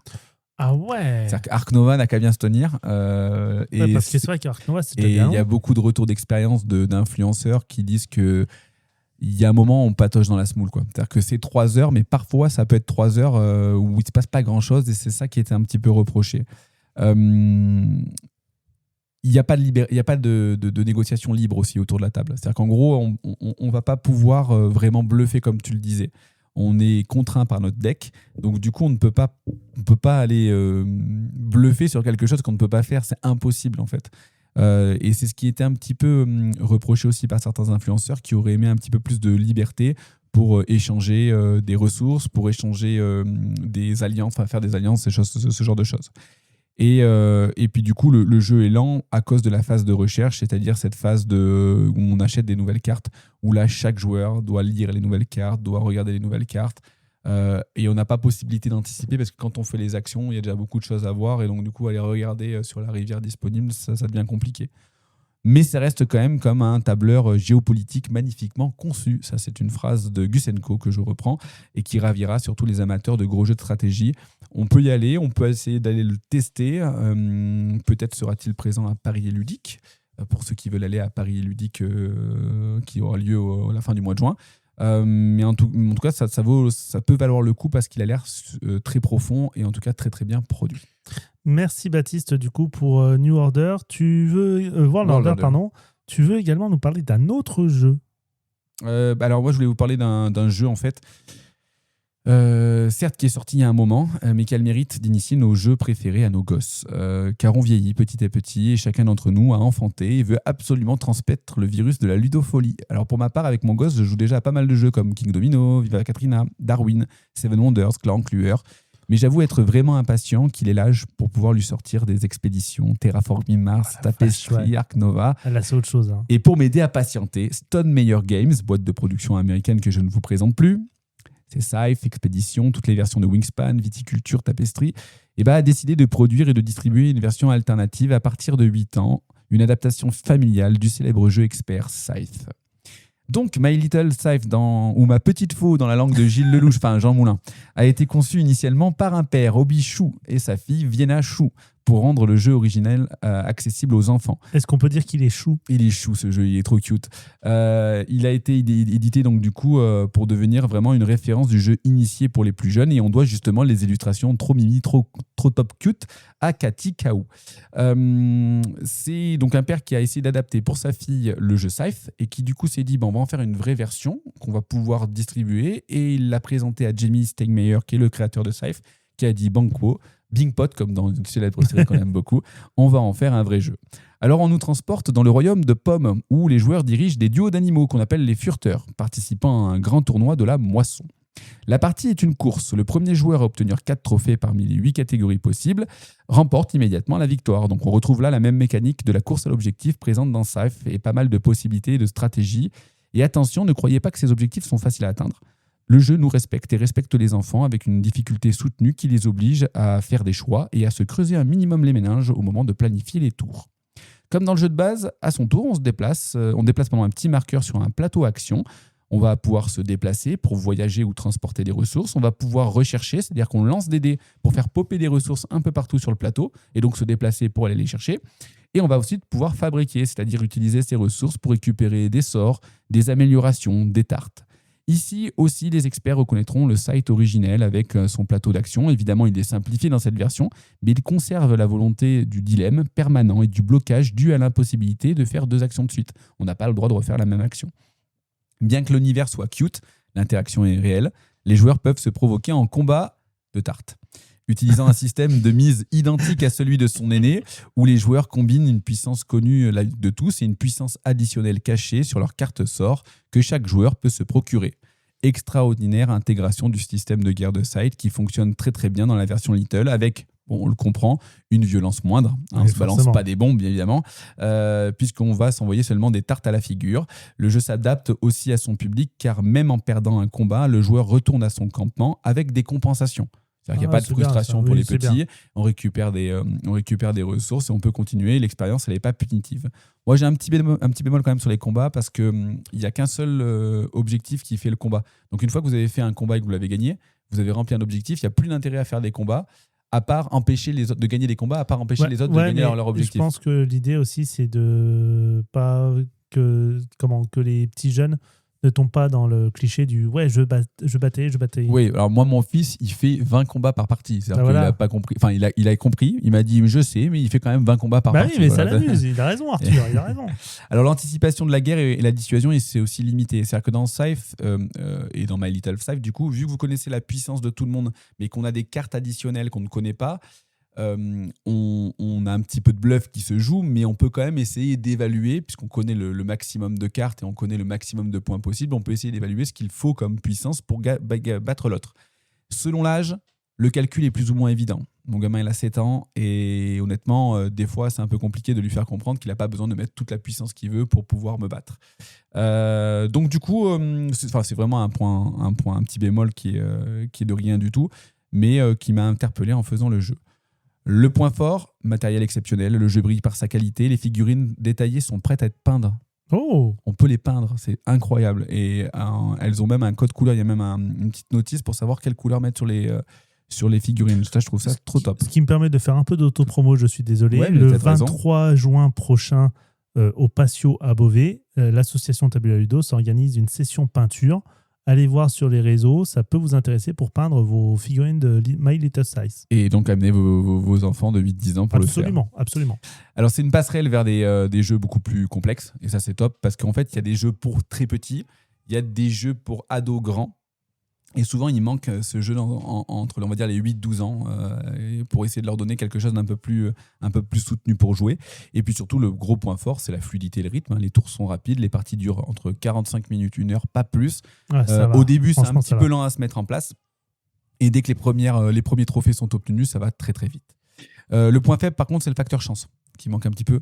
Évidemment, quand on fait popper et qu'on lance des dés, qu'on fait popper des ressources un peu partout, la chance va venir, même si on peut choisir les dés qu'on lance, donc ce qui peut permettre de limiter un peu ça, mais ça existe.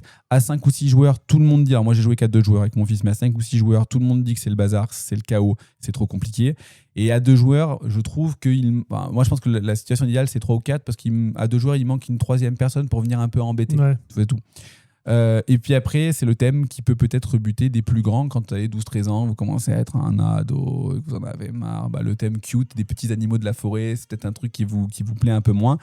En résumé, My Little Scythe, c'est une réussite éclatante pour les familles qui cherchent un jeu compétitif, malin et magnifique. S'il peut paraître un peu trop simple pour les experts, il n'est pas à destination des experts, de toute façon, il est à destination des enfants. Oui. Il remplit parfaitement son rôle de grand jeu pour petits. Aussi, il ne prend pas nos gosses pour des abrutis et les invite à se déplacer sur une map, à déplacer des pions, à lancer les dés, à faire des actions, à manipuler des cartes, à gérer des actions et des tours de jeu, à prévoir une tactique, rien que ça, c'est merveilleux. Car ce sont eux les joueurs de demain, ce sont eux qui vont piquer nos boîtes dans nos ludothèques pour jouer avec leurs potes. Et s'ils apprennent à jouer avec les grands dès maintenant, ils partageront avec les autres, ils se rassembleront, ils s'amuseront, et c'est bien là l'essentiel.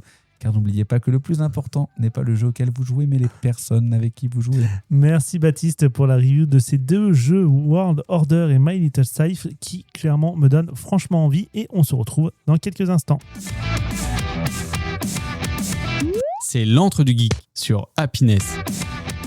On est ensemble dans Entre du Geek jusqu'à 21h et on continue le monde du jeu de société avec Baptiste qui veut nous parler d'un nouvel Unlock. Et oui, alors moi j'aime pas Unlock. Moi non plus. Et tu pourrais mettre Jean-Pierre Cohen. Non, j'aime pas du tout Unlock. J'adore les jeux d'enquête, j'adore les jeux de vraiment comme détective, comme Sherlock Holmes, je les adore. Mais Unlock en mode escape game, je trouve ça pas fun. J'ai pas été pris par le virus, mais par contre, ils viennent de faire une annonce, alors il y a quelques jours, sur un nouveau concept, un crossover avec des jeux classiques de société. Et ce nouvel opus qui s'appelle Unlock New Game Adventure se distingue par une approche originale adaptée non pas seulement des ambiances, comme dans n'importe quel escape game, mais des mécaniques de jeu des plateaux célèbres en énigmes, justement, d'escape game. Alors, les 3 scénarios, tous écrits par Thomas Coe, qu'on connaît que pour Unlock, explorent les univers suivants. Celui de Hit, illustré par Vincent Dutré, qu'on connaît bien parce qu'on l'a déjà rencontré. Ce scénario doit retranscrire les sensations de vitesse et de gestion de main de ce jeu de course automobile. Seven Wonders, illustré par Paul Vérité, à qui on doit Dead Cells, Assassin's Creed, Splendor dans les illustrations de jeux de société. Quelqu'un qui est pas n'importe qui. Et il mettra au défi les joueurs sur le décryptage d'iconographie et la construction de merveilles.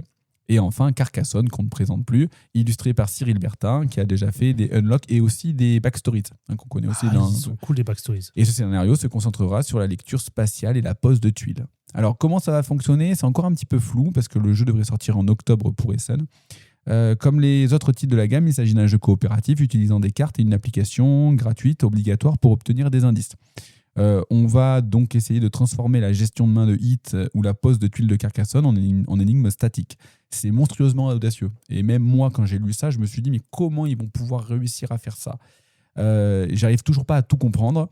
Mais en tout cas, ce qui est sûr, c'est que ça va pas être cosmétique. On fait pas un truc sur Seven Wonders dans l'univers de Seven Wonders. On utilise Seven Wonders avec les icônes, avec la gestion de draft, avec tout ça, pour essayer de créer des énigmes. Et ça me paraît être quelque chose qui est très intéressant, notamment dans le monde du jeu de société aujourd'hui, qui a du mal à se renouveler parce que toutes les mécaniques de jeu ont été déjà un peu vues actuellement, j'entends. Et c'est rare de voir un jeu et surtout une grosse licence qui ose aller dans ce domaine-là. Ça se renouvelle pas vraiment en même temps, puisque finalement ça reprend déjà des mécaniques, c'est presque Mais méta. ça va être sur le truc de l'énigme, en fait. Ouais. C'est ça qui est intéressant. Comment tu fais une énigme de pose de tuiles de Carcassonne. Ouais. Alors, pose de tuiles, si je vois à peu près comment on peut faire, mais comment tu fais une énigme de gestion de main, en fait. C'est ça qui est particulier. Alors, est-ce qu'on va rentrer dans la mécanique, c'est-à-dire qu'il va falloir qu'on crée la main la plus intéressante pour gagner le jeu Hit, ou est-ce qu'au contraire, ça va être juste une manière de progresser dans le jeu ? J'en sais rien encore. À voir ce que ça va donner. Petit bémol, moi, sur Unlock, je vais pas défendre Unlock, mais c'est une bonne introduction pour Oui, des gens oui, qui ne connaissent pas, carrément, pour un ça, public c'est jeune. C'est D'accord. vrai, ça Voilà. reste pas. Après, il faut aimer les jeux d'enquête, ce qui n'est clairement pas bon. C'est pas ton cas, mais moi j'aime bien les jeux d'enquête, mais là c'est un peu léger pour moi, c'est pour ça. On continue toujours dans le monde du jeu de société avec un séisme cette fois dans le monde du TCG. Et c'est nos amis scalpers qui vont pas apprécier puisque le PSA suspend son service value. Alors vous allez me dire, Damien, qu'est-ce que c'est que le service value et qu'est-ce que c'est que le PSA ? Qu'est-ce que c'est le service value et qu'est-ce que c'est que PSA, Damien ? Alors, le PSA pour Professional Sports Authenticator, qui est en fait le leader mondial de certification et de cotation des cartes à jouer, notamment Pokémon, mais aussi des cartes de baseball, des cartes de basketball et autres. Et jusqu'à présent, ils avaient une offre value qui était l'offre entrée de gamme, qui était à 39,99 $. Et en fait, c'est très simple. On envoyait la carte avec du coup les 39 $. Ils mettaient une cotation dessus et on nous l'a renvoyé. Sauf qu'ils se sont aperçus d'une chose, c'est que ils se retrouvent avec une liste d'attente extrêmement grande. On parle de 10 millions de cartes en attente d'évaluation. Rien que ça, 10 millions de cartes, c'est énorme. Pour vous donner un ordre d'idée, il y a plus 20% de demandes enregistrées sur le seul mois de mai 2026. 200 millions de $ investis par PSA pour moderniser les infrastructures. Donc, ils ont vraiment essayé. Ils ont même multiplié par 5 la capacité de certification depuis 2021. Mais le problème, c'est qu'on a actuellement des délais qui peuvent atteindre près d'1 an pour récupérer les cartes. Donc là, l'objectif, c'est quand même de redescendre à 5 millions de cartes en attente d'ici 4 mois. Et pour ça, ils ont décidé de supprimer totalement leur offre value et de laisser par contre un nouveau minimum qui est l'offre de base à 80 $ environ.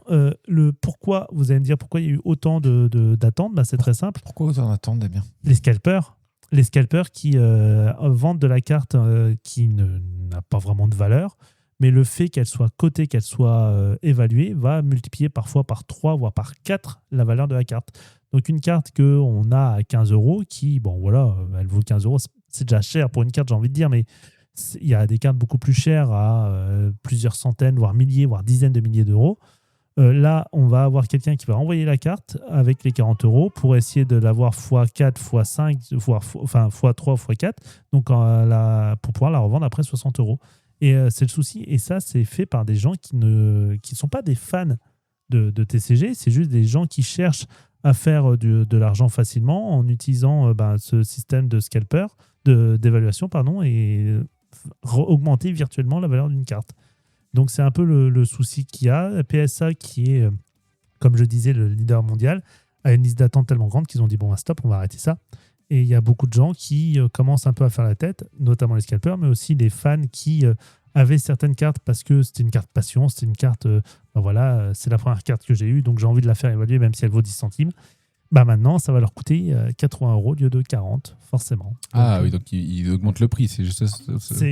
C'est que en fait, ils suppriment l'offre de base. Ah oui, c'est ça. Parce qu'il y a des offres où j'ai compris. Il y a des offres où tu peux payer quand même $600 pour avoir ta carte évaluée en une semaine. En fait, ça va décourager les petits scalpers, on va dire. C'est ça. Mais pourquoi en fait ils font tout simplement pas une valeur minimale de carte? En fait, ils disent si la carte elle vaut pas tant, on parce prend qu'ils pas. Peuvent pas savoir. À l'avance, ouais. C'est ça, c'est le problème. Avec le nom-ci, tu sais. Non, parce que tout dépend de l'état de la carte. Tout dépend de l'état. D'accord, okay. C'était donc les actus du monde geek. C'est l'antre du geek sur Happiness. On est toujours ensemble dans Entre du Geek sur Happiness jusqu'à 21h et à partir de ce samedi et durant les 3 premiers week-ends de juin, la Halle Fraissinet d'Amiens se transforme une nouvelle fois en temple du 9e art pour accueillir les 30e rendez-vous de la bande dessinée d'Amiens. Une édition du coup anniversaire particulièrement attendue et pour nous en parler, nous accueillons Sophie Mille, directrice des rendez-vous de la bande dessinée d'Amiens. Sophie, bonsoir. Bonsoir. Alors, comme on le disait... Vous m'entendez bien? Oui, parfaitement. Donc, comme on le disait, c'est la 30e édition, donc c'est un cap symbolique qui est fort. Donc, quand on y pense quand même, depuis 1996, ce festival n'a pas arrêté de grandir. Qu'est-ce que ça représente pour vous, personnellement, d'arriver à cette 30e édition? Alors moi, je ne suis là que depuis 2018. C'est en 2018 que j'ai rejoint la structure. Mais j'avoue que ça fait un petit quelque chose de savoir que ce festival dure déjà depuis 30 ans. Et puis de voir aussi que l'équipe créatrice fait toujours partie de l'équipe d'organisation. J'avoue, ça fait chaud au cœur. Alors pour nos auditeurs qui découvriraient l'événement pour la première fois cette année, alors si c'est le cas, faut vous mettre à jour parce que c'est vraiment un événement qui est très très intéressant et très très primé. Comment est-ce que vous définiriez pour les rendez-vous de la bande dessinée d'Amiens en quelques mots? Alors, c'est un festival qui se veut avant tout familial, ouvert à toutes et tous, qu'on s'y connaisse en bande dessinée ou qu'on vienne juste découvrir par curiosité, sachant que la prise de risque est minime parce que c'est un festival qui est complètement gratuit et c'est vraiment l'occasion de visiter des expositions, de rencontrer des autrices, des auteurs, de participer à des dédicaces, de faire plein de choses autour de la bande dessinée. Et voilà, vraiment accessible à tous sur 3 week-ends, complètement gratuit. Alors, dire de mieux? Comme vous le disiez, justement, c'est un festival qui est totalement gratuit, donc c'est un parti pris qui est quand même assumé depuis le début. Alors on est quand même dans un contexte où il y a de plus en plus d'événements culturels malheureusement qui cherchent à monétiser pour réussir à survivre. Comment est-ce que vous, les rendez-vous de la bande dessinée d'Amiens, vous arrivez à poursuivre dans cette optique? Alors, on va pas se mentir, c'est pas forcément facile tous les jours. Le choix de la gratuité a été fait en 2021 et c'est vraiment un principe sur lequel on ne reviendra pas. Au quotidien, on est aussi impacté, comme toutes les structures culturelles, par les baisses de budget. Donc, ce qu'on fait, c'est d'essayer de faire des économies à tout prix, partout, tout le temps. Donc, je vous cache pas que c'est fatigant, que ça demande beaucoup d'investissement au quotidien. Mais voilà, la gratuité, on y tient absolument parce que le principe du festival et de l'association qui organise le festival, c'est de mettre des bandes dessinées dans les mains du plus grand nombre, de lutter contre l'illettrisme. Et la gratuité, c'est essentiel pour ça. Mais pour avoir déjà visité, on sent qu'il y a peut-être des baisses de budget, mais derrière, il y a une équipe vraiment dynamique, volontaire, et on sent qu'il y a cette envie et cette énergie qui compense peut-être aussi les moyens.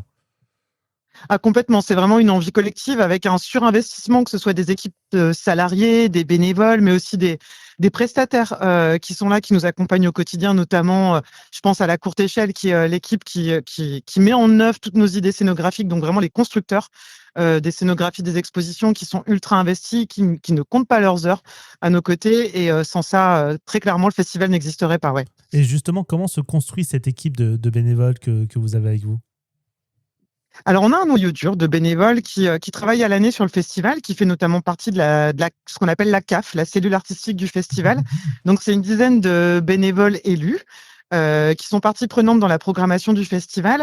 On a un bureau associatif, bien évidemment, qui est très investi aussi.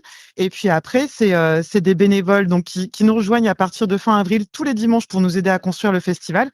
Et là, cette année, on n'a jamais eu autant de nouvelles adhésions et de nouvelles personnes qui nous rejoignent pour nous aider et nous accompagner à créer cet événement. Alors, l'invité d'honneur de cette édition, c'est Emile Ferris, l'autrice américaine de Moi, ce que j'aime, c'est les monstres. C'est un choix fort, du coup, mais pourquoi elle? Pourquoi maintenant? Pourquoi sur cette 30e édition? Alors déjà, le parti pris de cette année, c'était qu'on voulait absolument que ce soit une autrice qui fasse l'affiche et qui soit l'invitée d'honneur de ce 30e festival, parce que sur 30 ans, finalement, elles ne sont que 2 à avoir fait l'affiche. Et les autrices représentent maintenant presque 40% de la profession. Et elles sont en manque de valorisation et de visibilité. Et c'était une volonté collective que ce soit une autrice. Et l'année dernière, on s'était un petit peu tourné, beaucoup même, tourné vers l'international avec Naoki Urasawa, donc avec le Japon. Et on avait envie une nouvelle fois de marquer le pas de l'international. Et quand on a pensé à une autrice internationale, c'est le premier nom qui nous est venu parce que on est toutes et tous très fans du travail d'Emile Ferris. C'est une autrice incroyable. On savait qu'en plus humainement, c'était une personne assez formidable. Donc on s'est dit que c'était la marraine idéale de ses 30 ans. Alors justement, vous parliez de Naoki Urasawa, qui était là l'année dernière. Là, cette année, il y a Hiro Mashima, qui est l'auteur de Fairy Tail, qui est là.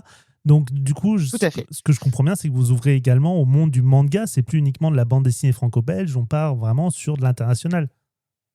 Alors, oui, ça fait quelques années qu'on a mis le pied dans le manga en proposant depuis 6 ans maintenant une exposition manga chaque année. Le plus compliqué, c'est de faire venir un mangaka en France, et donc on a réussi l'année dernière avec Naoki Urasawa.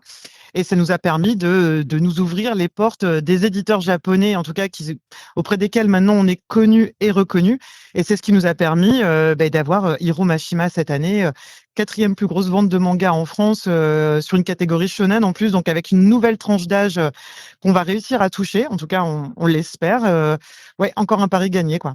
C'était justement ma question, vous y avez répondu partiellement, mais du coup, faire ce choix-là sur les marraines, c'est aussi une stratégie pour essayer d'être connu à l'international, de grandir à ce niveau-là, peut-être? Oui et non, parce que on a cette envie en tout cas que notre public découvre aussi. C'est une façon de faire découvrir des autrices, des auteurs qui viennent de l'étranger, en tout cas à nos publics. Nous, on en est convaincus, on est convaincus de ces autrices, ces auteurs-là. Donc là, oui, c'était une manière de le faire découvrir à un plus grand nombre, encore une fois, ouais. À quand les auteurs de comics, comme j'imagine Tom Taylor? Très bientôt. On travaille sur le sujet. On a failli cette année. On est passé très très près, mais là aussi c'est compliqué avec les auteurs et les autrices de comics, mais on y travaille et on est sur le coup. Du coup, c'est quelque chose, je suppose, là, vous commencez un petit peu à parler de ça, mais c'est quelque chose qui est compliqué de se faire entendre dans ce monde de la production, qui connaît peut-être, enfin, qui ne s'est pas placé Amiens sur une carte, je pense, quand on est aux États-Unis.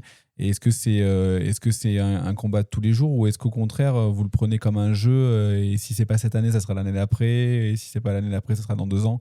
Ou est-ce qu'il y a vraiment une... C'est exactement ça. Oui, on essaye de placer nos pions année après année, et puis on voit que ça fonctionne parce que le festival ne fait que grossir en termes de programmation, mais aussi en termes de fréquentation. Donc c'est que ça fonctionne, cette stratégie des petits pas. Et oui, on va continuer comme ça. Alors, l'an passé, vous aviez mis en avant la bande dessinée Vert. On sentait que c'était un Oui. coup de cœur, une envie de partager quelque chose qui était peut-être moins connu. Est-ce que cette année, il y a la même initiative, la même envie de mettre en avant et en dynamique et en scénographie une œuvre qui vous tient à cœur? Mais c'est vrai que cette année, on a des très gros noms au niveau des expositions. on a de très gros noms sur les expositions, mais on a aussi, par exemple, je pense à l'exposition jeunesse, c'est Steve Baker. Alors, c'est pas du tout un auteur connu, au contraire, c'est un auteur qu'on accueille très souvent à Amiens. Mais là, il a adapté la bande dessinée, le Buveur d'encre, enfin, le roman, pardon, le Buveur d'encre en bande dessinée. Donc, il y a qu'un tome qui vient tout juste de sortir, mais on savait qu'il avait travaillé les planches en traditionnel, que les dessins étaient magnifiques, que pour le jeune public, c'est très clairement un accès à la lecture qui est une vraie pépite. Donc, c'est une de nos expositions phares en jeunesse cette année. Voilà, c'est la nouvelle BD de Steve Baker pour le coup. Alors, cette année, il y a quand même plusieurs dizaines d'auteurs et autrices qui sont présents. Comme ça, au hasard, Pénélope Bagieux, Guy Delisle, Renaud Lemaire. J'imagine quand même que ça doit être compliqué de réussir à réunir autant de monde sur Amiens. Alors, ça l'est de moins en moins. Même nous, on est agréablement surpris. C'est des noms qu'on rêve de faire venir. Je pense aussi à Marion Montaigne, qui sera là sur le 3e week-end. C'est des noms qu'on rêve de faire venir depuis quelques années à Amiens. Et puis là, cette année, on se dit, on passe le cap, on y va, on fait les invitations. Et puis, banco, ça a fonctionné. Je crois il y a une espèce de...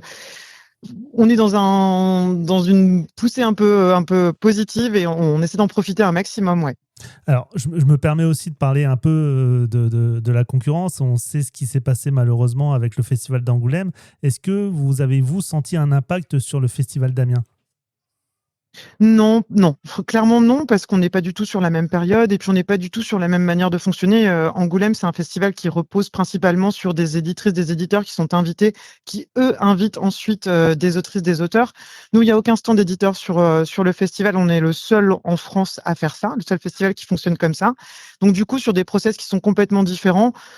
Clairement, il n'y a pas eu de retombées d'autrices, d'auteurs qui ne seraient pas allés à Angoulême et qui, du coup, voulaient absolument venir chez nous cette année. J'ai vraiment pas l'impression. Je pense qu'on est plus dans une évolution naturelle de la manifestation qui essaie chaque année de s'ouvrir de plus en plus et ça se fait naturellement. Mais je pense pas qu'il y ait de lien direct avec Angoulême. C'est vrai que la marque de fabrique des rendez-vous de la BD d'Amiens, c'est vraiment de permettre à n'importe qui de voir les auteurs directement, de ne pas avoir à passer par une boutique ou autre qui va... conditionner la signature ou la discussion à un achat. C'est exactement ça. Nous, très clairement, le public peut venir avec ses propres bandes dessinées pour les faire dédicacer aux autrices, aux auteurs qui sont présents. Et chaque autrice-auteur qui est invité participe à des dédicaces.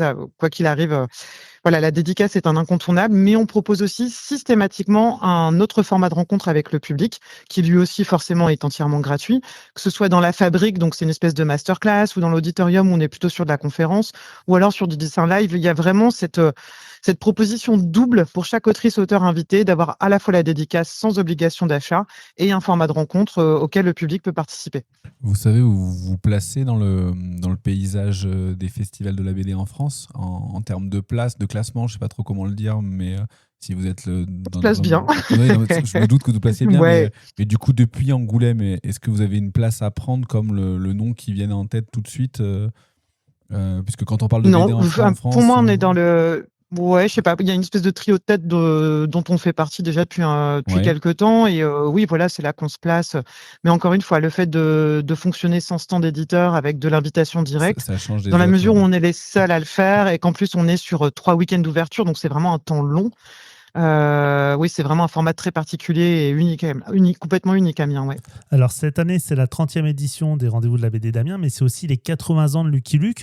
J'ai vu également que vous faites toute une scénographie avec HD qui vient. En quoi va vraiment consister l'hommage que vous rendez sur Lucky Luke ? Alors, c'est un très bel hommage dans la mesure où, pour la petite anecdote, c'est une exposition qui est créée à Amiens et qui va voyager ensuite. Elle partira au festival Quai des Bulles à Saint-Malo à partir de juillet. Donc, le festival a lieu en octobre, mais c'est une exposition qui va durer 3 mois chez eux. Et ensuite, elle ira au musée belge de la bande dessinée. Donc, on est très heureux de l'avoir créée à Amiens pour qu'elle puisse ensuite voyager. Et l'idée, c'était de recréer complètement sur 400 mètres carrés quasiment l'univers de Lucky Luke en partant de la base de Maurice, d'HD qui a repris Maurice à la suite, et même des hommages récents d'auteurs de bande dessinée qui se sont réappropriés complètement le perso de Lucky Luke. Et ce qu'on voulait, c'était que les générations qui ont grandi avec Lucky Luke puissent s'émerveiller devant les planches, parce qu'on a quand même des originaux de Maurice, donc c'est pas rien. Puissent retrouver ce qu'ils ont connu étant jeunes, que les enfants puissent le découvrir aussi, parce qu'on a prévu plein d'interactions et de petites surprises pour que le jeune public soit complètement émerveillés par cette exposition.